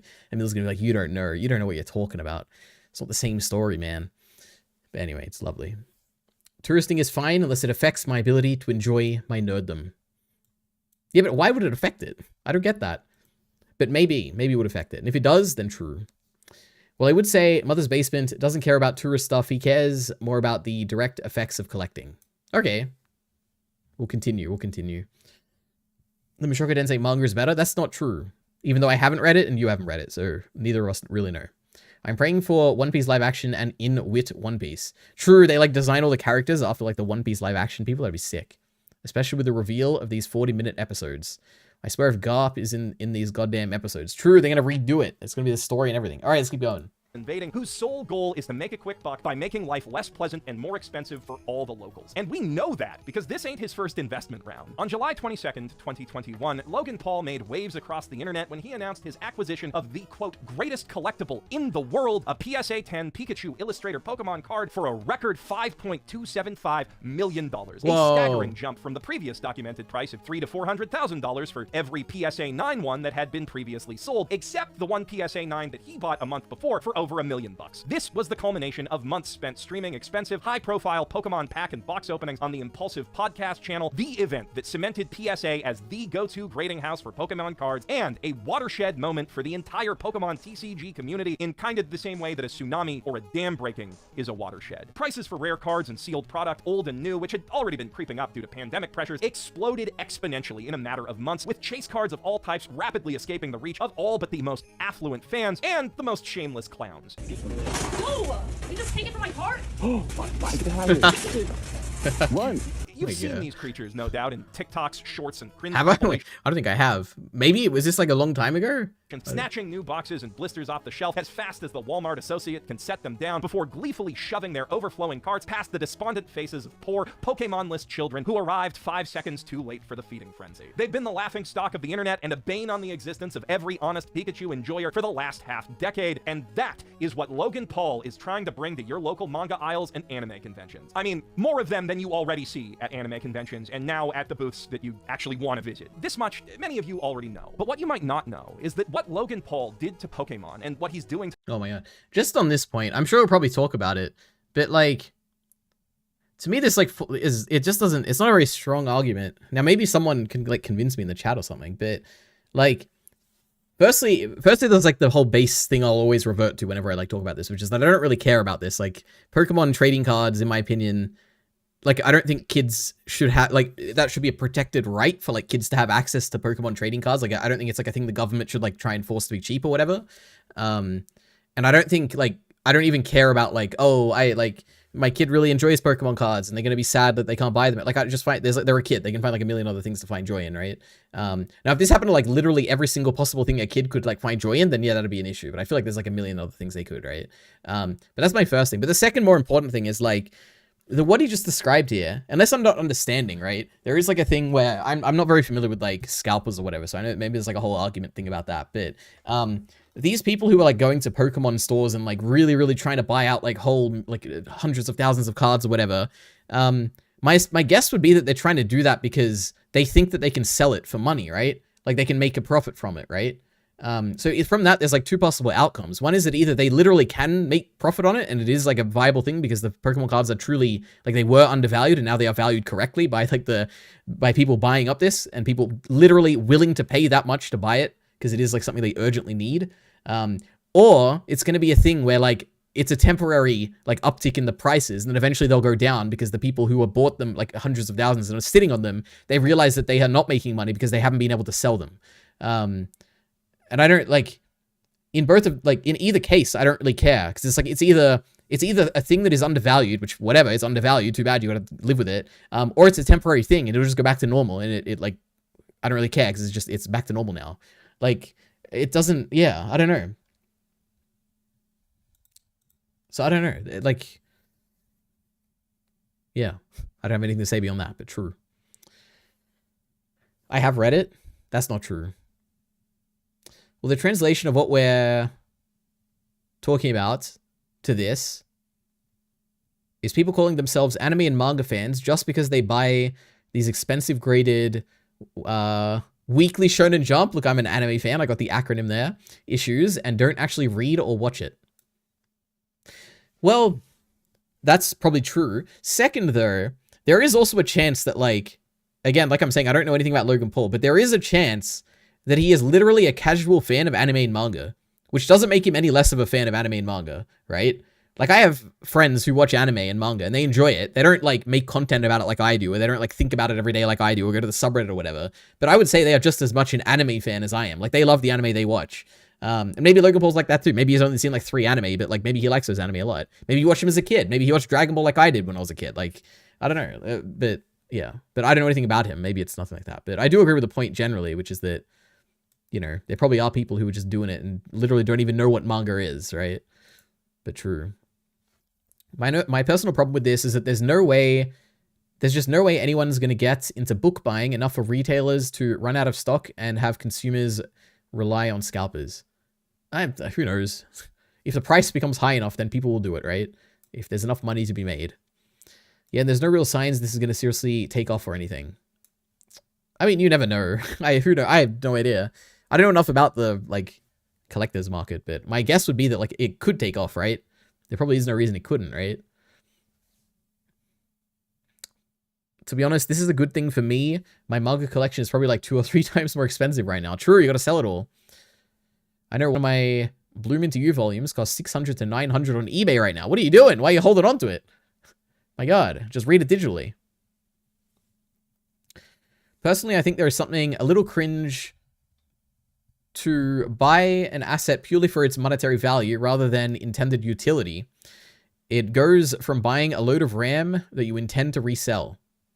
What? I don't get what's cringe about that. Like, if you want to make money, then you make money, right? What's cringe about trying to make money? It goes from buying a load of RAM that you intend to resell for a high value, not because you will use the RAM in your PCs. I guess I don't. Maybe there's like a case that would convince me, but I don't really care about that. Like if you're trying to make money, you're trying to make money, right? I don't find that cringe. Alright, do you seriously think someone is a One Piece fan if they say Luffy D Monkey? I mean, they'd be a bigger fan than I was like 2 years ago, because I probably wouldn't even know his name was Monkey or whatever. Like, if I called him, yeah, maybe. I have no idea. Just because they got the name wrong, like they at least know the name, right? I definitely think that. Same thing for housing. People invest into housing as a form of retirement instead of using it for, you know, a house to live in.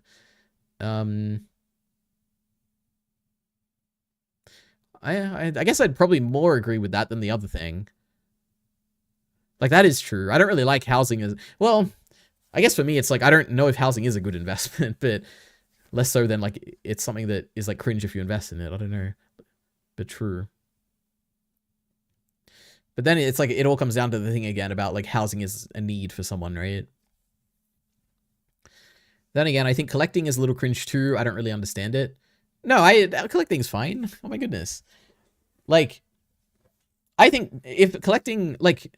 I guess it depends what you mean by that. If, like, collecting as a passion is, like, cringe, I don't find that. Like, if people collect things for their passion, that's, like, cool. I don't know. But I don't collect anything, so I can't really, like... I don't have the feeling or whatever. Like, there was a point, like, I brought out, like, last stream, I had, like, a few manga volumes for Attack on Titan. Like, I collected, I guess, like, 3 or 4 of those, I guess, or, like, a few of those. But not really. Yeah, you hadn't watched in 2 years ago. You hadn't watched it 2 years ago. That's a good point. Yeah, true. Yeah, no, that's a good point. Would I say they're a One Piece fan? Would I say they're an anime manga fan? Yeah, probably. But would I say they're like a One Piece fan? It depends, right? Depends on the context. Like, I could imagine someone who like watches One Piece casually, like maybe they watch it, I don't know, with their kids or something, like once a week, and they enjoy it, but they're not like really invested in it. Like, do you have to be like super invested in One Piece to be like a One Piece fan? Or if you enjoy it, you're a One Piece fan? Like, I could imagine that. I don't know. People should do what they want. What if they want to kill people, Bacon? People should not do whatever they want. My goodness. Bacon's endorsing that. That's crazy. Creedon, hey Creedon. But getting really excited over a baseball card with a slightly better print is beyond me. Yeah, I generally would agree. Like, I don't really feel it. But it is like, we've all had moments like that, right? I don't know. Surely, I'm sure I've had a moment where I've been excited over something small. Even if it's something like loot boxes in games or something, like, they can be exciting. It's just gambling, right? I don't know. But true, I kind of see what you mean. Yeah, Logan Paul is calling himself a One Piece and Dragon Ball fan. Well, he must be. Maybe he watched it as a kid, okay? I don't know. But if they're having fun, more power to them. True. Well done, Bacon. Bacon, that's not nice. True, Bacon, my goodness. Anyway, let's continue. To manga now was no accident. It was a calculated, coordinated plan involving multiple high-income investors to manipulate the Pokemon collectibles market for personal gain. And the exact same guy who coordinated it with him then is behind this move into manga now. Before we get to him, I owe my wife, Yazzie, a huge thanks for making this video possible by telling me everything I like her hair color. It's cool. I didn't know about the Pokemon TCG side of this story, because she was there in the trenches, cracking Evolving Skies, Chilling Rain, and Vivid Voltage as the whole hobby collapsed around her, and now she has a new hobby, Oshikatsu, the art of outwardly celebrating one's favorite things, which is kind of like the opposite of slabbing. And recently, with a bit of help from our buddy Liam Rising Superstream, she got the chance to partner with RioRare, Japan's premier producer of Ita bags, to design her very own purse. I'm so proud of her. Now, a lot of these bags, as you can see, are made to display thinner merch, like can badges and cards, stuff like that, but Yazzie's more into plushies, and the bags that she usually uses to take those out are kind of bulky, so she set out to create something oh my god, that's Satoru Gojo. Slicker with a cute little heart motif and square pockets set a little deeper into the bag so she could bring her babies out in... Oh, this is the summer Hikaru died, right? I think I recognize that. I'm like an anime fan right now, I think. I've seen this from like Keith's screenshots on Twitter, I think.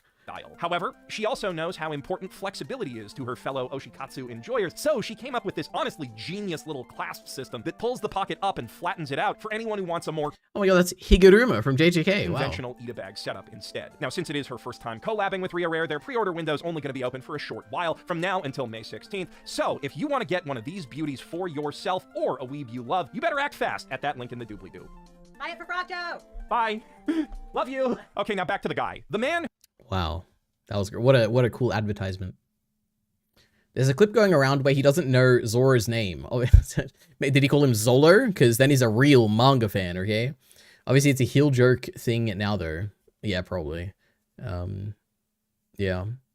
I don't know. Like, I'm trying to be very charitable to Logan here because for instance, I watched Dragon Ball Z as a kid, and I was like a massive Dragon Ball Z fan. But if I were to talk about it without having like rewatched it later, like and having watched Dragon Ball Z Abridged and stuff, I don't know if people would think I'm a fan because I don't know how much I would have remembered. But I was definitely a fan. Like and it shaped who I am as a person.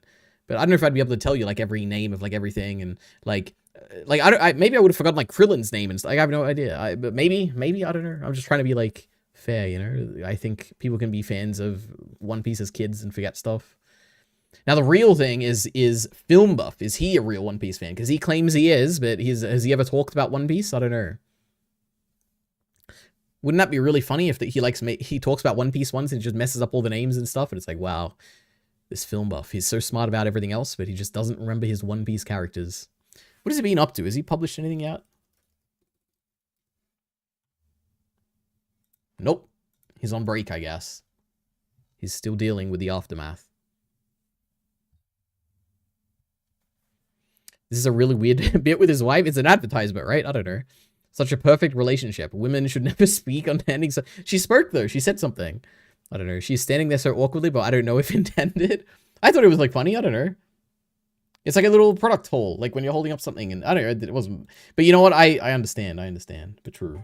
Love you. Okay, now back to the guy. The man who taught Logan everything he knows about transactional collecting and convinced him to start streaming box openings in 2020, and the man with the connections that let him buy the PSA 10 Illustrator from that anonymous collector in Dubai is the very same man who just went in with him on those slabbed up shonen jumps. Monsuno co-creator Jeremy Padawer. This is the first ever Weekly Shonen Jump from 1968. Weekly Shonen Jump allows the publisher to do is introduce a bunch of new brands. I just saw a Naruto character. I don't know which one, but... A bunch of new pieces of content. Naruto, One Piece, and Dragon Ball all started here. This is like the grandparent of them all. Potential $1 million publication down the road. There's more to Jeremy than just creating a late-to-the-party Pokemon knockoff no one remembers for Nickelodeon, though. As the CBO of Jazzwares and former CEO of Wicked Cool Toys, he's actually managed the global license for real Pokemon toys for nearly a decade at this point. And before that, he was handling Jakks Pacific's line of Pokemon toys, among many other brands. But before he did any of that, way back in the year 2000, Jeremy made out like a bandit in the dot-com boom, as the culmination of a website-building law school side hustle built on the innovation of spelling the first word of domains with 2 A's so they'd... Well, I don't know what he just said. What? But before he did any of that, way back in the year 2000, Jeremy made out like a bandit in the dot-com boom, as the culmination of a website... What does that mean? Made out like a bandit? Like he stole money or something? I don't know what that means, that expression. What is this website? 2000, Jeremy made out like a bandit in the dot-com boom, as the... Torchbearer Illuminating the University of Tennessee Alumni. The Toy Maker. By Rebecca. Oh, it's like a biography on him or something.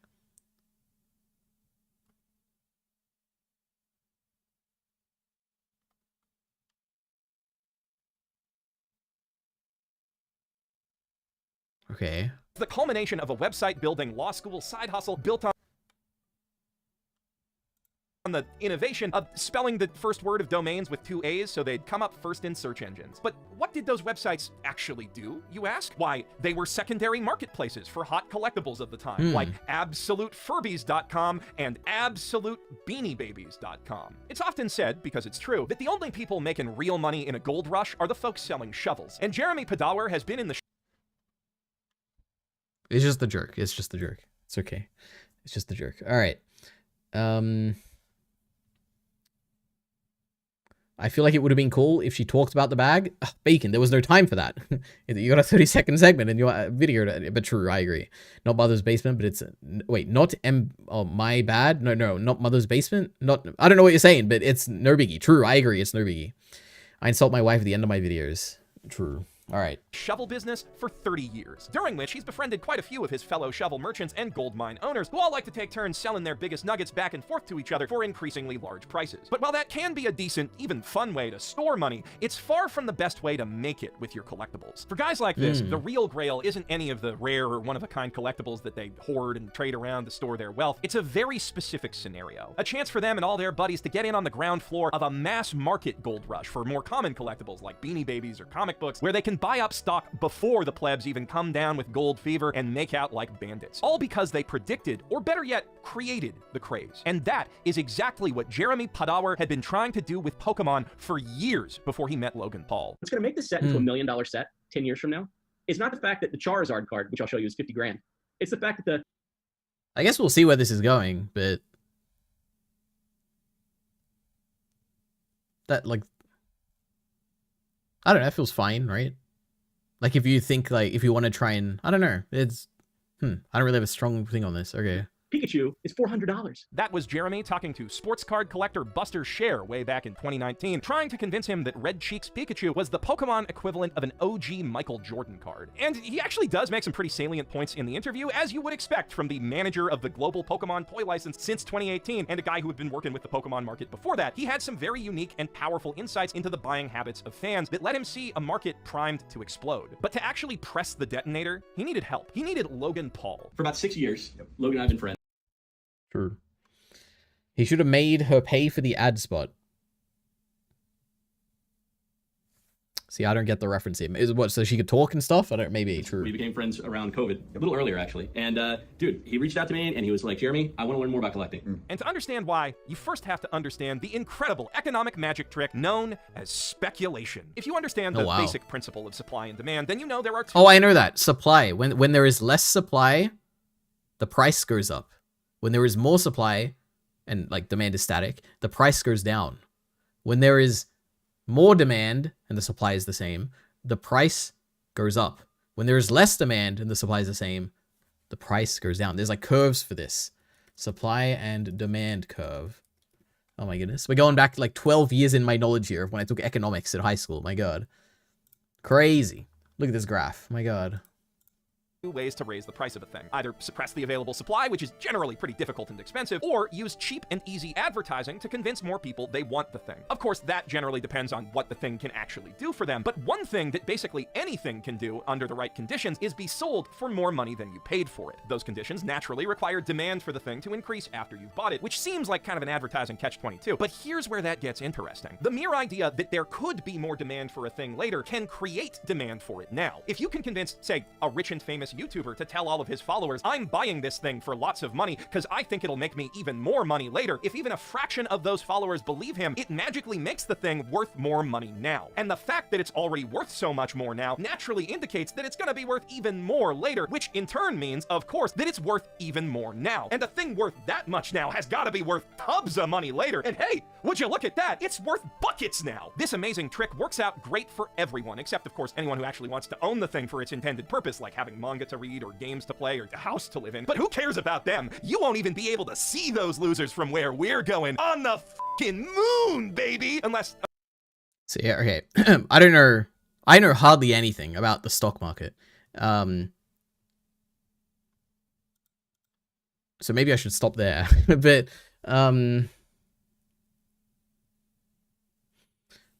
like, what he's saying, if I'm understanding, is that if I were to go and, like, buy... If I were to go and buy, like, a share for a company that's worth, like, $1, and instead I pay, like, $100 for it, then everyone else will start paying, like, more for shares because I've paid, like, I've bought a share for, like, more than that. And then that'll just keep going. And then the idea is that the first person to buy it will make the most money. But, like, wouldn't that just depend on at what point they sell it? Because, like, couldn't it just go back down? Or something? I don't know. This, like, I guess his analysis to me seems like a very simple kind of thing, which I feel like it's probably just more complicated than that. Or, like, someone has probably thought of this already, who has thought about it more than I have, which I can't really come to a conclusion, but it seems a bit silly, but I don't know. Have we got any expert stock traders here in the chat who can fill me in? My goodness. That was a spot that could have been for a paying advertiser. True. Imagine paying attention in high school. True. I'm stock market expert. All right, go ahead. I'll explain. Actually, I wasn't listening. Okay, well, you'd have to be an influencer with large influence. Well, I mean, in the stock analogy, you just have to have a lot of money, right? But in this case, I guess I'm just trying to understand what he's saying, which is like, you have like a bunch of Pokemon cards, and then Well, actually, you don't have any Pokemon cards, and then you buy Pokemon cards for a lot of money, and then because you've bought it for a lot of money, people think, oh wow, these Pokemon cards must be worth a lot of money, let me buy more. And then because more people are buying it, the price keeps going up and up and up. But then eventually it'll reach a point where like people aren't able to sell it anymore, and then it'll go down, and then the opposite effect will happen, right? Where it's like people are going to try and sell it, and they realize, oh, I can't really sell it for as much as I bought it. I better sell now before the price goes down even more. And then it's like just like a temporary like thing that goes like up and down, right? And then whether the first person makes money would depend on if they were smart enough to know when, or not smart enough, lucky enough to know when to sell it correctly, right? And there's probably no like it's probably not deterministic, right? It's probably like impossible to really know, because if people could do that consistently, then they'd just be trillionaires or quadrillionaires, right? Is my guess. I don't know. I'm no expert in this. I wasn't listening. I'm also an influencer with a large influence. That is true. You have 10,000 subscribers, I think. Maybe you have 11,000 now. I have no idea. Oh my god, you're almost at 10.4 thousand. Wow. Well, they only accomplished this with Logan Paul telling everyone Pokemon cards are worth more. Well, it's not by him telling them. It's by him actually, well, actually, no, it is. It is from him telling them, right? It is all just like, it is, I mean, when it comes down to it, unless I'm not, I feel like when it comes down to it, everything is just based on what people believe it's like priced, right? Like there is no inherent price of like something, right? Is there? I don't think there is. That'd be a bit silly, wouldn't it? How would you even come to that inherent price? Like everything is valued based on what people are willing to pay for it, which is just arbitrary, right? I think. Like it would be, I don't know. Who knows? Like if there's, you know what? I don't know. I don't have any strong opinion on this because I don't know much about this. So just keep that in mind. Whenever you think back to this moment, remember Ari said that he doesn't know much about this, okay?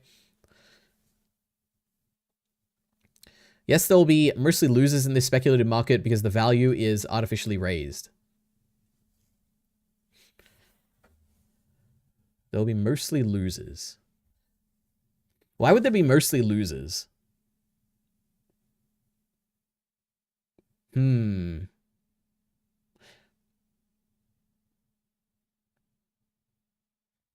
That could be a question asked ChatGPT, actually. That's probably like an established thing, but why would there be mostly losers? Why is there mostly losers in, what did Bacon say? In a, when a price, when the value of a, I don't know, stock is artificially raised. Let's see. Early buyers, okay. Early buyers buy cheap. True. The price gets pushed up. True. Later buyers rush in at inflated prices. Early buyers sell to lock in the gains. Wouldn't it depend on when they sell? I don't get that. This is the step I'm not sure about. The price falls back. It would make sense. Later buyers are left holding losses. Like, I don't get why 4 and 6 are different. Wouldn't it just depend on how quickly the early buyer and the late buyer sell? I don't know. Who am I to argue with economics, you know? It's probably true. I'm sure it'll be 11,000 soon. True. Tie that in with intentional rug pull, which Logan has done before, and then you have issues. True. But this is where the stock market is just gambling meme is coming from. Value is all subjective. Quality of media, good. True. Quality of media, true. Goodness, true. Morality, money, true. Amen, Bacon. Bacon had a tweet about this at one point. All value, goodness, measures of quality. Thank you. True. There are mostly losers because a small group of people sell really big, so they take most of the value with them. Is that true? Is that like necessarily true? Or maybe like in reality, it like tends to happen, I guess. Maybe, I don't know. Okay, that would make sense, I guess. Leaving less for the payers that sell later.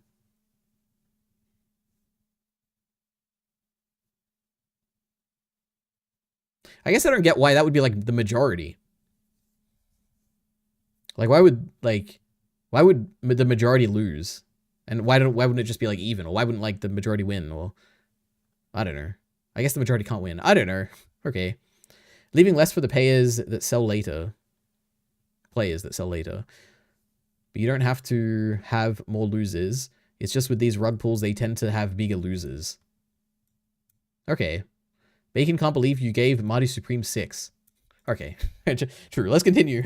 Of course, literally anything happens to make the thing worth less money now, which, per the mechanics I just described, is not good. Like, say, for instance, the makers of Beanie Babies or comic books notice a bunch of people buying up special editions and first issues at ridiculous prices, so they start making more of those things to collect some of that bag and end up flooding the market with them. To avoid that sort of thing and make it all the way to the moon, you need a way to manipulate not just the demand side of the market, but the supply. A way to manufacture scarcity, or better yet, the perception of scarcity, since, again, buying up enough stock to actually limit supplies is very expensive, whereas advertising and packaging are dirt cheap. If you can use those tools to denote a segment of the supply as being special in some way and convince enough suckers that that specialness makes it more valuable, then you can sell them something as worthless as a JPEG of a monkey for millions of dollars. But how to do that when the JPEG is printed on cardstock? That's the question. And the answer is slabs. Trading card grading emerged as a practice and very fun phrase to say as an offshoot of the coin grading industry in the early 90s amid a rash Oh my god, I used an example of a coin. Oh no, that's because we looked up coins. Never of mind. Ken Griffey Jr. rookie card counterfeiting. Hence why the first grading company was called Professional Sports Authenticators, or PSA. Over the decade, with the rise of sites like eBay, PSA's forensic services became increasingly essential to sports card and TCG collectors, who in turn became increasingly obsessed with the idea of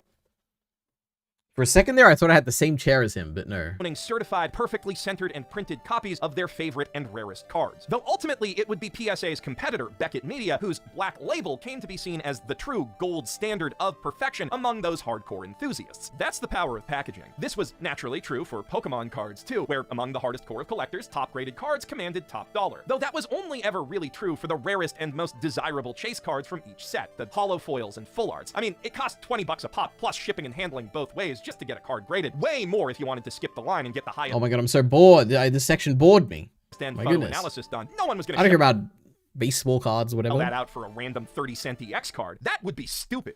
But what if they did, though? What if you could convince the world at large that every random piece of Poke Pack filler could be turned into gold if only the mighty card alchemists proclaimed and preserved its perfection in the magic plastic? When Logan Paul made headlines with his PSA 10 illustrator, PSA became a household name overnight, irrevocably associated in the mind of the average Joe with the very idea that Pokemon cards could be worth big money at all. And to those Joes, the PSAs with the biggest numbers are naturally worth the biggest money across the board, regardless of their actual play or collecting value to anyone who's really in the hobby. I mean, sure, there might be several million VMAX Morpekos out there, but only 737 of those are PSA 10s. 75 bucks, please, Mr. eBay sir. Or if you get a PSA 9. All right, I don't care anymore. I think we're done. My goodness. Incurious EliteAri, true. This was so. You know what? He hasn't really said enough to like annoy me enough. So I don't know.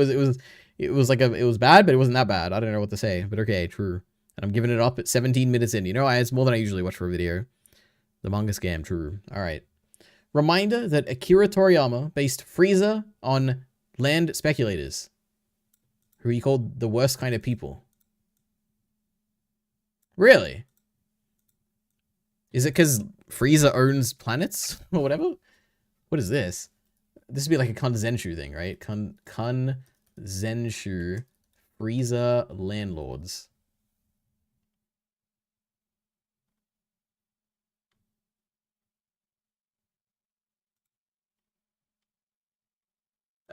I'm gonna learn from a short. The short's gonna educate me, guys. Let's see. Never forget, Frieza was based on the thing Akira Toriyama hated the most: property investors. According to the Daizenshu, Oh, the Daizenshu, okay. the official encyclopedia for all things Dragon Ball Z, Toriyama was inspired to create Frieza due to the events of the Japanese economic bubble in the 1980s, which was happening during the time he was writing the Saiyan saga. Frieza, whose whole story is using the Saiyans to wipe out planets so he can resell them, was specifically He resells them? I had no idea. That's actually crazy. based on real estate. I mean, if he resells them, I wouldn't even question. I'd be like, oh, okay, I guess that's what it is. I just don't remember him reselling planets. Wow. Speculators, who Toriyama said were, quote, the Is that actually a thing? Does Frieza sell planets? I had no idea. Wow. Who was Frieza selling planets to?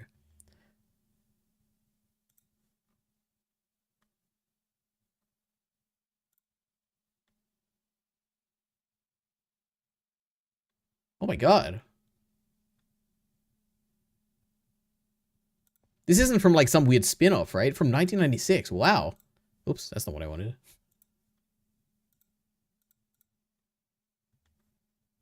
I wonder what this links to. I guess nothing. I guess I'm not allowed to click on it. Interesting. I should read all these Daizenshu. Oh my god. Ask ChatGPT, is that Frieza thing true? I mean, if he actually is selling planets, I see the analogy a lot more. I completely forgot that. Digi was right. Jeff should stay off camera. Who's Jeff? It's Mother's Basement, right? Jeff or whatever. He was selling them to the Paul brothers. Ha, that's a good one. Wow. Who knew that Frieza was a trader or whatever?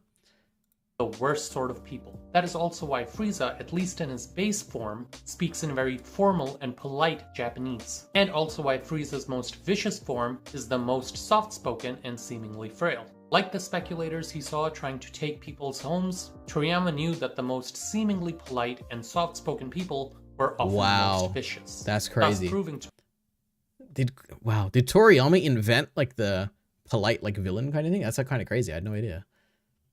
But where's the Kanzenshu? There's got to be like, they have like everything. There's some forum post. I got no idea. We're going to find it. Oh no, I just hit my mouse and now the sensitivity is probably messed up. Oh no, we're good. Okay. What was that?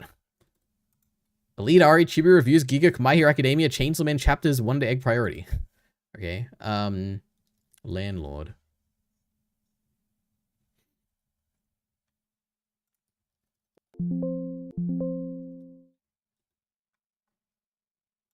I got no idea. We'll read the Daizenshu one day, okay? Remember how Resurrection F said there were only 28 planets with life in the universe 7? True. Wait, I thought that was from the anime, but I guess maybe it wasn't Resurrection F. That is very true, and that was the saddest thing to ever hear ever. I was like, man, this is so sad that there's such a tiny universe in Dragon Ball. Wait, did I close the wrong thing? Oh no, wait, how do we get the landlord thing up? Oh yeah, this comment. True. Akira Toriyama, may he rest in peace. Oh my goodness. He would hate Logan Paul. The fact that he refers to manga series as brands and pieces of content really just tells you. True. Sometimes I forget that our manga aren't brands and pieces of content. They are works of art that inspire us, you know. Describing manga as brands and pieces of content is so unsettling. Okay. Wait until they find out how the people at Shonen Jump refer to these properties. My goodness. The tragic irony is the reason Pikachu illustrations are so rare is because they were awarded to the handful of kids who won a card illustration contest in the 90s. Wow. Even more than your average card, they were designed specifically for children who genuinely love Pokemon, not millionaire speculators. That's so cute. Imagine if Charlie Bucket, I don't know who that is, lost it. Oh, the Willy Wonka guy, Charlie from Willy Wonka, lost his golden ticket only for some crypto bro to pick it up, sell it for $5 million, and inflate the price of Wonka bars until normal kids couldn't even afford them anymore. This comment brought a tear to my eye. My goodness. Return the slab or suffer my curse. Brilliant. When are the anime men going to make a video about this? Let's do some real interesting things and review my seasonal rankings. Oops. I just typed, it was like I typed twink there for a second. Wait, Keen Osa. There we go. All right. Finally, wait, no. Was that JJK? Looks like JJK. That was JJK. Media consumption thread. Jump manga. Spring 2026 rankings. That's Sailor Moon, I think. That's dumb. Ari, what is Mihawk's strength and ranking among the warlords? Is he the strongest one? I feel like I have absolutely no basis to have any idea. I know that he lost to Shanks in fights many times. At least that's what's implied in that one scene where he said, oh, you know, I'm not my strongest anymore. I don't know if I'd be able to beat you. Or he said something like that. So who knows? How strong is he? I have no idea. But he seems really strong. He's the strongest character we've seen so far. So there we go. I bet I sent some great videos. Maybe. But first, let's see. Is this in order? Like, is this like a top 20, I guess? Agents of the Four Seasons. Isn't that something someone suggested? Maybe not. There was some season thing. Dropped in the first 20 seconds. What happened in the first 20 seconds? My god. Liar Game. Saw a lot about this manga for a long time. And so far the anime is very mediocre. Nothing going on visually, and it utterly lacks tension because of how predictable it is. Okay. Farming Life in Another World Season 2. It just makes me mad that the city building, farm building is accompanied with a nothing burger of a main character. Are there 2 images here? Wait, is that a thing they've got now? Oh my god, I can do like a little carousel thing. Is that Satoru Gojo? Oh my god. Mao. Not much to say, to be honest. Has some typo. Has some sparks of nice action, but nothing majorly interesting is popping out at me. It's pretty cute with Nanoka and Mao, though. This looks cool. Petals of Reincarnation. Insanely schlocky, and edgy, but it leans so far into that aspect that it becomes funny. I like all the interpretations of these reincarnations as well. This looks cool. Like art, directing and all that. Silhouettes. That looks like Reese. Oh my god. Looks like Mob Psycho from Mob Psycho 100. Huh? Oh, it's next one. Go for it, Nakamura-kun. Kind of boring, pining romance show. Highlight of the show for me are the unique EDs and the retro aesthetic. Cool. Dr. Stone. There's a dragon in Dr. Stone. Oh my god. Dr. Stone gets progressively worse as the science Senku becomes more and more absurd. Wow. The Food Diaries of Miss Maid. The show says Suzume grew up in the UK, but it feels like she's a Japanese girl that has amnesia around simple things like Japanese food and customs, which is a big missed opportunity. It's quite cute though, so it balances out. Oh, look at this. Look how cute it is. She's standing in front of a pot.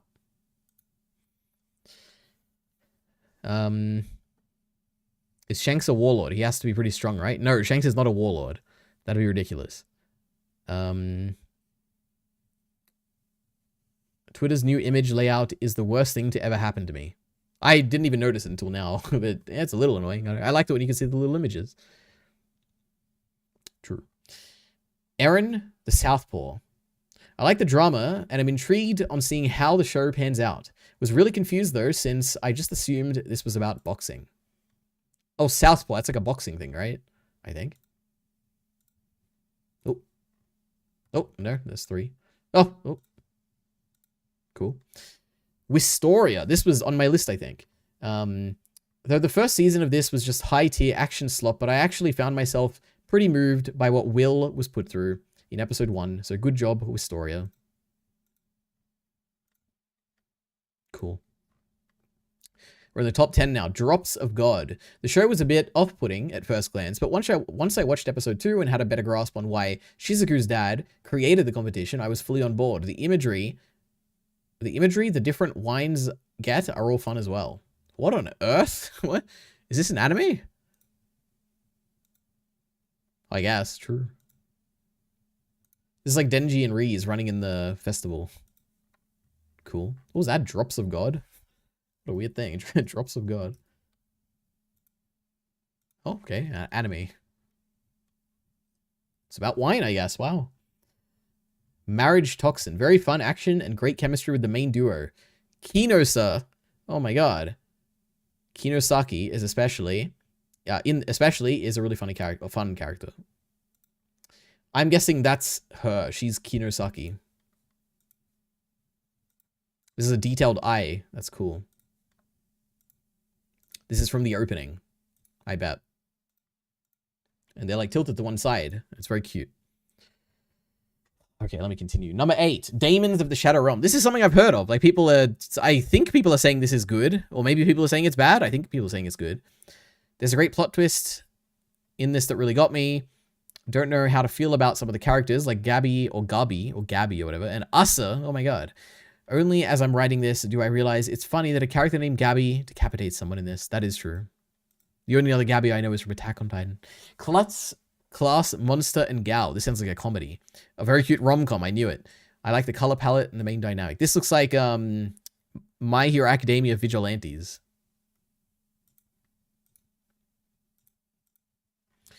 Number 6, My Ridiculous Reincarnation.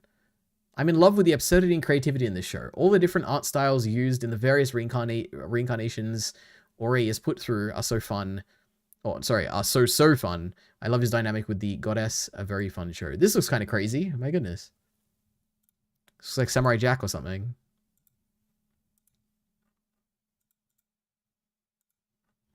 Number 5. Kamina Botan blossoms when drunk.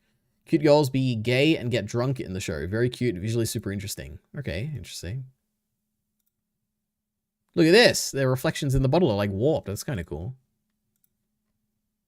Oh, is there more? Number 4, 100 scenes of Awajima. An ominous adolescent drama, and that's true. This is an ominous adolescent drama? I'm really liking this from the outset. Oh, these are still going, I just realized. True. And I'm just interested to see in the history and stories of the girls that attended the strict art school. The flashback story in episode 2 was great. Lovely.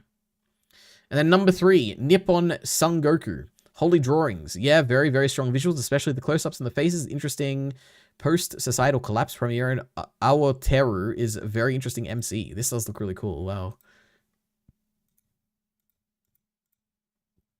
He lost his arm. Oh my god. Akane Banashi. People love this show. I've seen people talk about this on Reddit. Love the manga to bits. It's hard to describe why I like the anime. It's just because I love the story, and Akane is a character, so this adapting that beautiful just makes it great. It's so unnerving that Kaisei has pink hair too. Wow. Oh my god. Witch Hat. Oh my god, I love it. Perfect. This is a good placement. I didn't even think about it. It is true. Witch Hat Atelier is the best anime airing in this season, and it's one of the best anime ever. Truly beautiful looking show. That is so true, Heath. Good point. That's a very good point. The pop-out visuals, pop-out book visuals for transitions, true. That's also really good. The kinetic animation, the amazing character design is true. Everything just looks so good. That is so true. Love how magical the world feels, and of course, the story and the characters are very moving. Amen. You know, sometimes Heath knows what he's saying, you know? This is true. Oh, look at it. Look at a cute little brush buddy. Oh my goodness, he's so cute. And evil. But true, we did it. Oh my god, let's check on the poll. The Legend of Hay is winning. Alongside basically everything else that has 2 votes.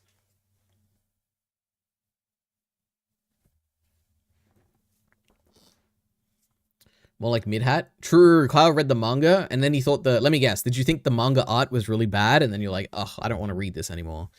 3 viewers now that you're talking about this show. True. 4 viewers, actually. But true. Alright, I'm getting tired. And I need to watch Bakuno, so I'm gonna watch one more thing. What is there? My god, what's suggested?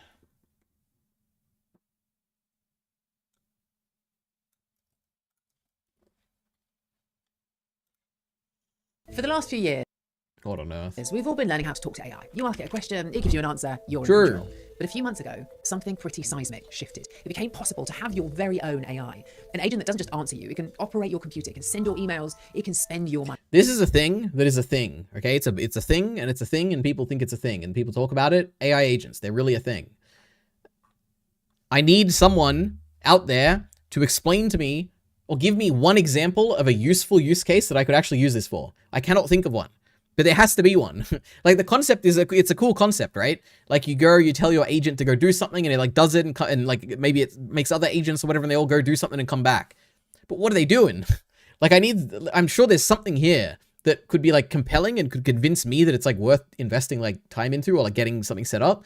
But I try and Google it, and I can't see anything. I try and go to Reddit, no one has anything interesting. I talked to ChatGPT about it. I'm like, can you convince me to, like, set up an AI agent? Like, what would I use it for? It gave me nothing interesting. I've tried to look it up on TikTok. I don't see anything. Like, there has to be something that is, like, I don't get it. Like, I don't know why, like, what the benefit is. But people talk about it as though it's, like, changing their lives. But they don't say how. Like, I don't get it. I don't know. Maybe this video will explain it to me. But true. Chibi Reviews Marathon? No, I'm good. Hannah, our favorite girl. True, she's on a podcast with Vsauce. And I see her on TikTok every now and then on that podcast, like clips from it. I can set an appointment so you don't have to. Well, I just don't, like, have that many appointments that I'd want it to set an appointment for me. My phone can do that automatically. Like, I just don't see the benefit. The AI can watch Naruto for you. That is true. It could watch it, and then it could, like, give me a summary. But, like, why would I do that? Like, I'd just watch it myself. I don't know. I wish. True. All right. Money. Anything you can do with a keyboard and a mouse, it can too.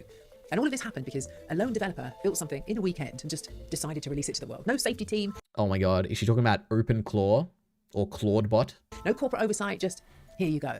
And once it was out there, and then OpenAI bought it? Oh my god. Unbuilt. So I decided I wanted to try it out. I called my friend Brendan, who's a software engineer, and together we built our own AI agent from scratch using that same tool. I'm so curious. What's it going to do? Is it going to be something useful that I might actually want to do? Let's see. OpenClaw. We gave it a name, gave it a bank card, we gave it a couple of weeks to show us what it could do.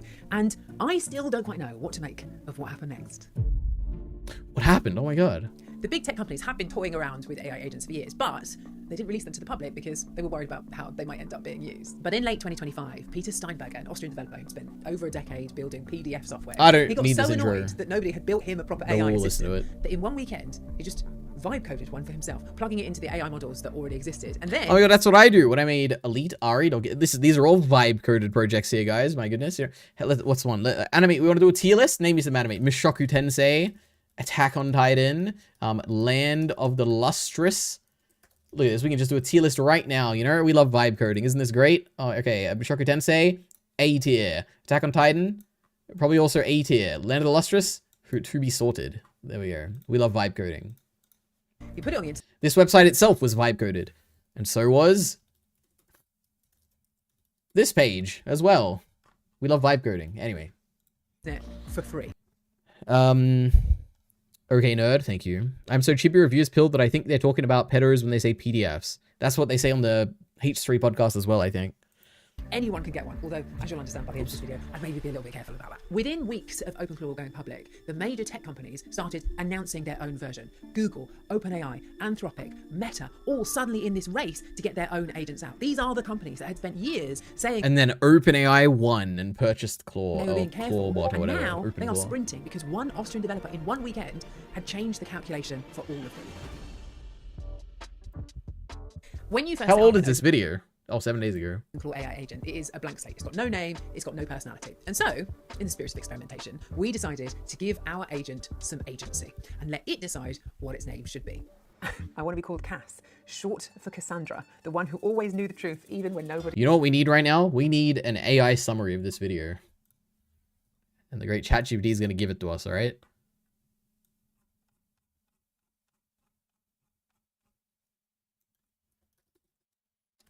Please explain what she made the agents do in this video.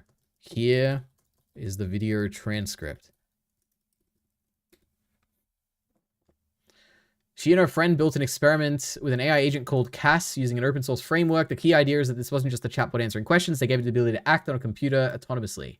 The video walks through increasingly ambitious tasks to show what modern AI can do. They let the AI shoot, yeah, whatever. They made it contact government officials about a pothole. They gave Cass a simple real-world task: report a pothole in Greenwich. Cass then autonomously searched the web, found the local council contact information, drafted and sent complete emails, contacted the user's local MP, signed the email using their real names. Okay, demonstrate. Okay, this is like fine. But I can't imagine I would ever need to do, like, there's not really much stuff like this that I do every day or like every week that I wouldn't, like, I'd want an agent to do this for me, but okay. They asked it to campaign against body-biased language. Okay. Found the Oxford, what? Emailed them, okay. They gave it a credit card and told it to buy paper clips. Buy at least 50 paper clips. Get the best pricing, including shipping.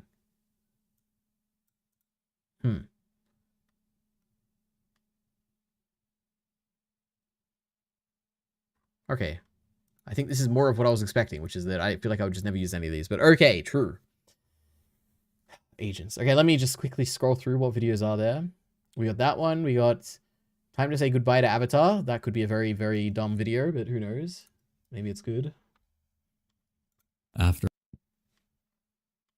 If you like this ending, okay, we got a Chainsaw Man ending bad video. We're not interested. We got a Chibi Reviews video. Not interested. We got the Logan Paul thing. We got my relationship with Star Wars. Oh my god. There he is. And Miller's gone on a Chibi Reviews streak here, which I have no interest at the moment. But let's see. So obviously, Star Wars is a series that needs no introduction.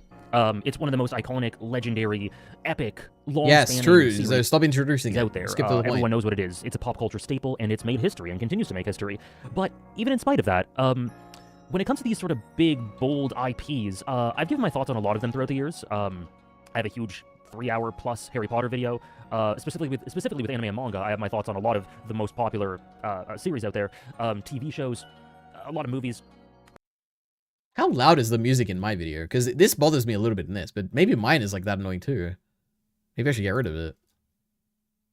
So today I'm here to find out how generic my favorite anime characters are. So this is a website I made using ChatGPT, of course, where I've typed in a bunch of my favorite anime. And my music's like way quieter, isn't it? All Might has the cool factor. Uraraka has the like emotionally invested, like. But one that I... Yeah, I feel like his voice needs to be like way louder. Well, obviously by the title of this video, one that I haven't actually given a lot of thoughts on throughout the years is Star Wars. And I have I don't know, I think a notable, interesting history with it, so I figured this would be a good video, it would be a good opportunity to sort of just talk a little bit about it and my relationship with it. I've always been really fascinated with Star Wars. Without Star Wars being one of my favorite series of all time, without it being something that I'm completely head over heels obsessed with, like a lot of people tend to be, or like I am with something like A Song of Ice and Fire, for instance. True, it was in his top 10 or whatever we looked at, right? Even if I don't feel that level for Star Wars, I still have always been, pretty much from the moment I heard about it, watched the first movie of it I saw, I've been really, really engaged with it, really, really immersed and engrossed with it. From a young age, I think when I... Alright, why on earth did Miller link this? Jesus. Every time EliteAri disregards one of the harshly acquired video, he owes us 10 push-ups. True. Remember when Blindwave used to do push-ups as like a reward, or like, not a reward, yeah, like a podcast, like chatter reward, where you could like donate or like redeem push-ups or something? It was crazy. Bro's using Pokemon Arceus music in the background. It's too loud. Tell him to turn the music down next time. Skip the bit where he says the sequels aren't real Star... Skip to the bit where the sequels aren't real Star Wars. No way. Are you interested in Chibi fighting for his life? No, I don't care about Chibi reviews. I've suffered enough Chibi reviews in my life. What was I gonna do? Oh yeah, sequels. He probably doesn't say sequel. I'm not gonna be able to find it. I was just, I don't know, 5, 6, something like that. I watched, because I wasn't necessarily allowed to Wait, he made a video about Cyril? Why is it at a timestamp? What? Did he link it with a timestamp? Oh, no, maybe he speaks. He probably mentions it in this video, I'm guessing. Okay. But I snuck into some of my older cousins watching episode 1. Exactly. But pretty soon after I saw the first one, the second one came out soon after that, and I watched it with my dad when it came out on DVD a few months later, Phantom Menace, and I tranced me. It was my favorite movie every day. Revenge of the Sith. Number 2, Empire Strikes Back, which is fantastic. Whoa. Presents all these conflicts and brings things together for the original trilogy. So yeah, if I were to rank, just before I talk a bit more about it, if I were to rank the first 6... Oh, here we go. I know. Let's go. What is it? Notepad? Wait, what is it? Notepad? This one. What's going to be on here, I wonder? Oh my goodness. I don't even remember when we did this. This must be a very long time ago. Okay.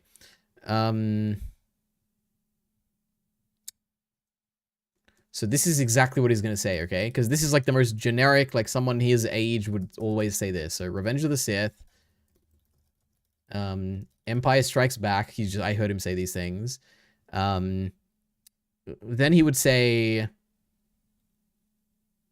Return of the Jedi. And then he'd say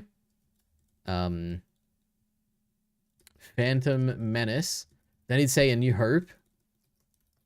And then he'd say Attack of the Clones. This is my guess. I spelled Menace wrong. Movies. It would probably be number 1, Revenge of the Sith. I got that right. Easy. Number 2, Empire Strikes Back. Easy. Which is fantastic as well.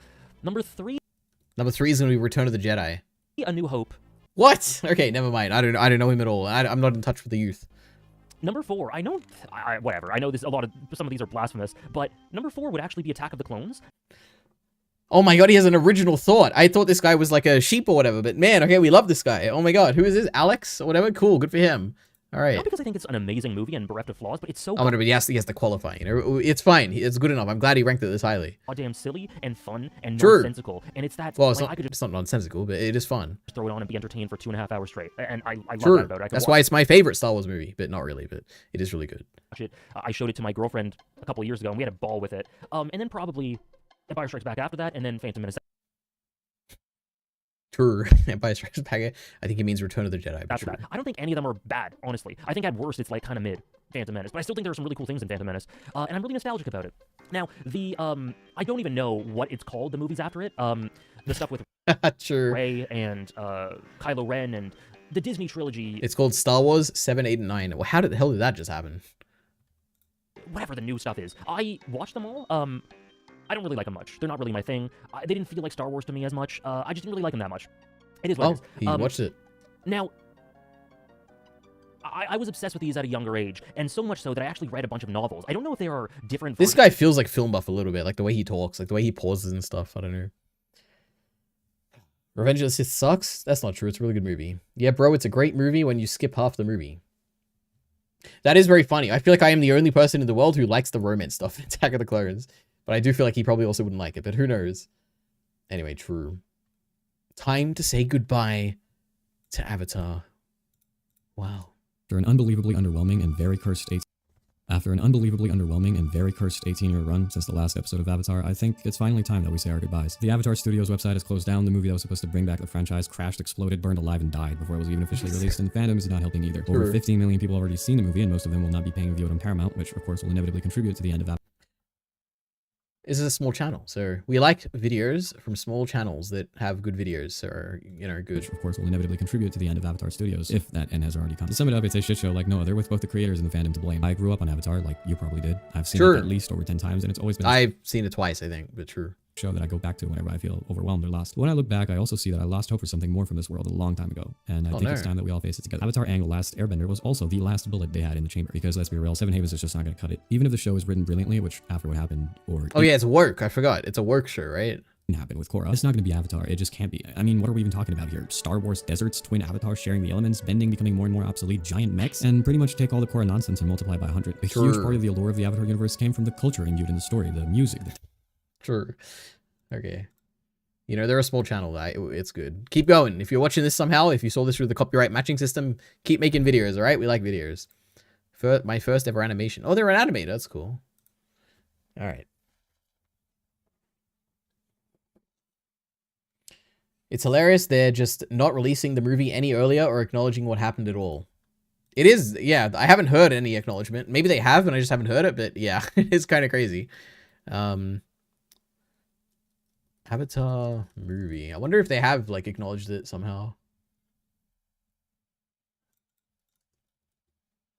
I mean, I haven't seen it yet, so I'm excited to watch it. And I hope they don't put it in theaters, because I want to watch it at home, in my nice comfort of my home, on my favorite streaming platform of choice.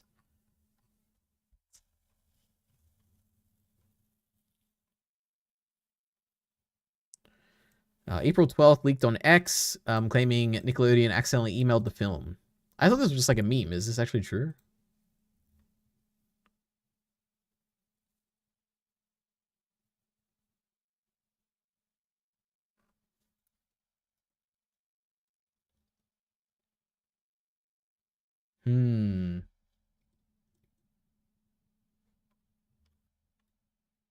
I don't know. Okay.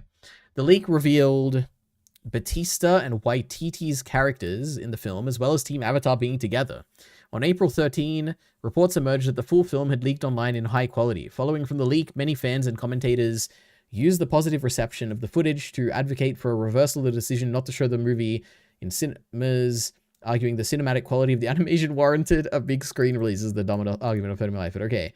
However, the leak drew sharp condemnation from the film's production staff and animators, who argued that the unauthorized release disrespected years of professional labor and undermined the project's official laws. True, I agree with that bit.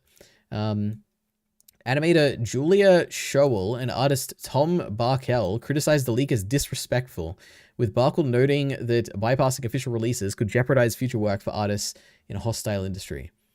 Other crew members, including, okay, whatever, they're expressing, okay, whatever. By April 16th, an internal investigation by Paramount concluded that the leak was not caused by a vulnerability in their own systems, though the film was widely mirrored across the internet despite copyright takedown efforts. The incident drew comparisons to a 2017 breach of Netflix's Orange is the New Black, as it represented a major title being compromised months in advance. That's not what I wanted. That's the opposite of what I wanted. Oh my god. Michaela Jill Murphy, the original voice actress for Toph Beifong, condemned the leak and sent a message on social media to urge fans not to share art or clips of the film. During the panel at Supernova Expo that same week, Murphy expressed support to the film being officially released into theaters based on words of encouragement by co-star Olivia Hack, the voice actress for Ty Lee. The following week, on April 24th, a 26-year-old man identified as the person responsible for the leak of the film was arrested in Singapore for accessing a media server without authorization. If convicted, he can face up to... Okay, whatever. Wow. So I guess they just... bad management of servers or something, or he hacked them or something. Wow. Alright. Lovely. I guess that's it, guys. Avatar's just not coming out anymore. Or it is. But thanks for watching, everyone. I know Mill's got something to say. Are you just so excited for The Mandalorian and Grogu? I'm like, the thing I'm waiting for is the reviews on whether it's going to be good or not. That's the thing I'm most excited for. Hopefully it's good. I mean, I'm going to watch it regardless, but I hope it's good. Are you going to watch Mando movie in the cinema? I will watch it in the cinema if it gets really good reviews. If it doesn't, I'll probably, I'll only, like... Firstly, there's like the thing of if me and Kyle do a discussion for it, then I'll definitely go to the theaters because that'd be fun. But if we're not doing a discussion, then it'll probably just come down to if people like it or not. So we'll see. The box office will be so interesting. I mean, maybe. I guess it would be. Like, to me, it's like in my mind, The Mandalorian and Grogu is like $800 million. That's it. 800 million, no more, no less. That's exactly what I'm imagining. But who knows? Maybe it'll surprise me. They're predicting worse than Solo? How much did Solo make? A Star Wars story. What are the biggest, wait, box office 2025? No, not 2026. 2025. Oh, it's automatically sorted. Okay.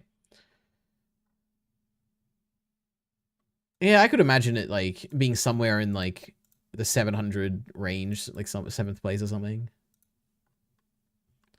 400 million? I would be really surprised if it only made 400 million, but I guess we'll see. Like, no one really cares about Han Solo, but, like, people really like Baby Yoda. So, I don't know. Who knows? Is it going to be enough to get people to watch? I have no idea. We'll see. That's the best Star Wars movie. That is what Kyle says for some reason. Anyway, I'm out of here. I'm going to go watch Buccaneer, the last 2 episodes. And then who knows, maybe I'll watch some Naruto filler. Or maybe I'll watch Land of the Lustrous. Or maybe I will watch whatever my next thing I need to watch for next Thursday is. But that's it. Thanks for watching. Subscribe right now. But I don't say that here because I'm live streaming. Don't subscribe. If anything, unsubscribe. So then you won't see these stream notifications anymore. And I won't have to see you in the chat anymore, okay? People really liked Baby Yoda 5 years ago. Well, 5 years is not a very long time. Okay, people. If anything, people will be nostalgic for it. They'll be like, "Oh, remember Baby Yoda? That was so cute. Let's go watch that movie." It was so long ago. It's like a childhood memory for me at this point. But yep. Anyway, bye bye.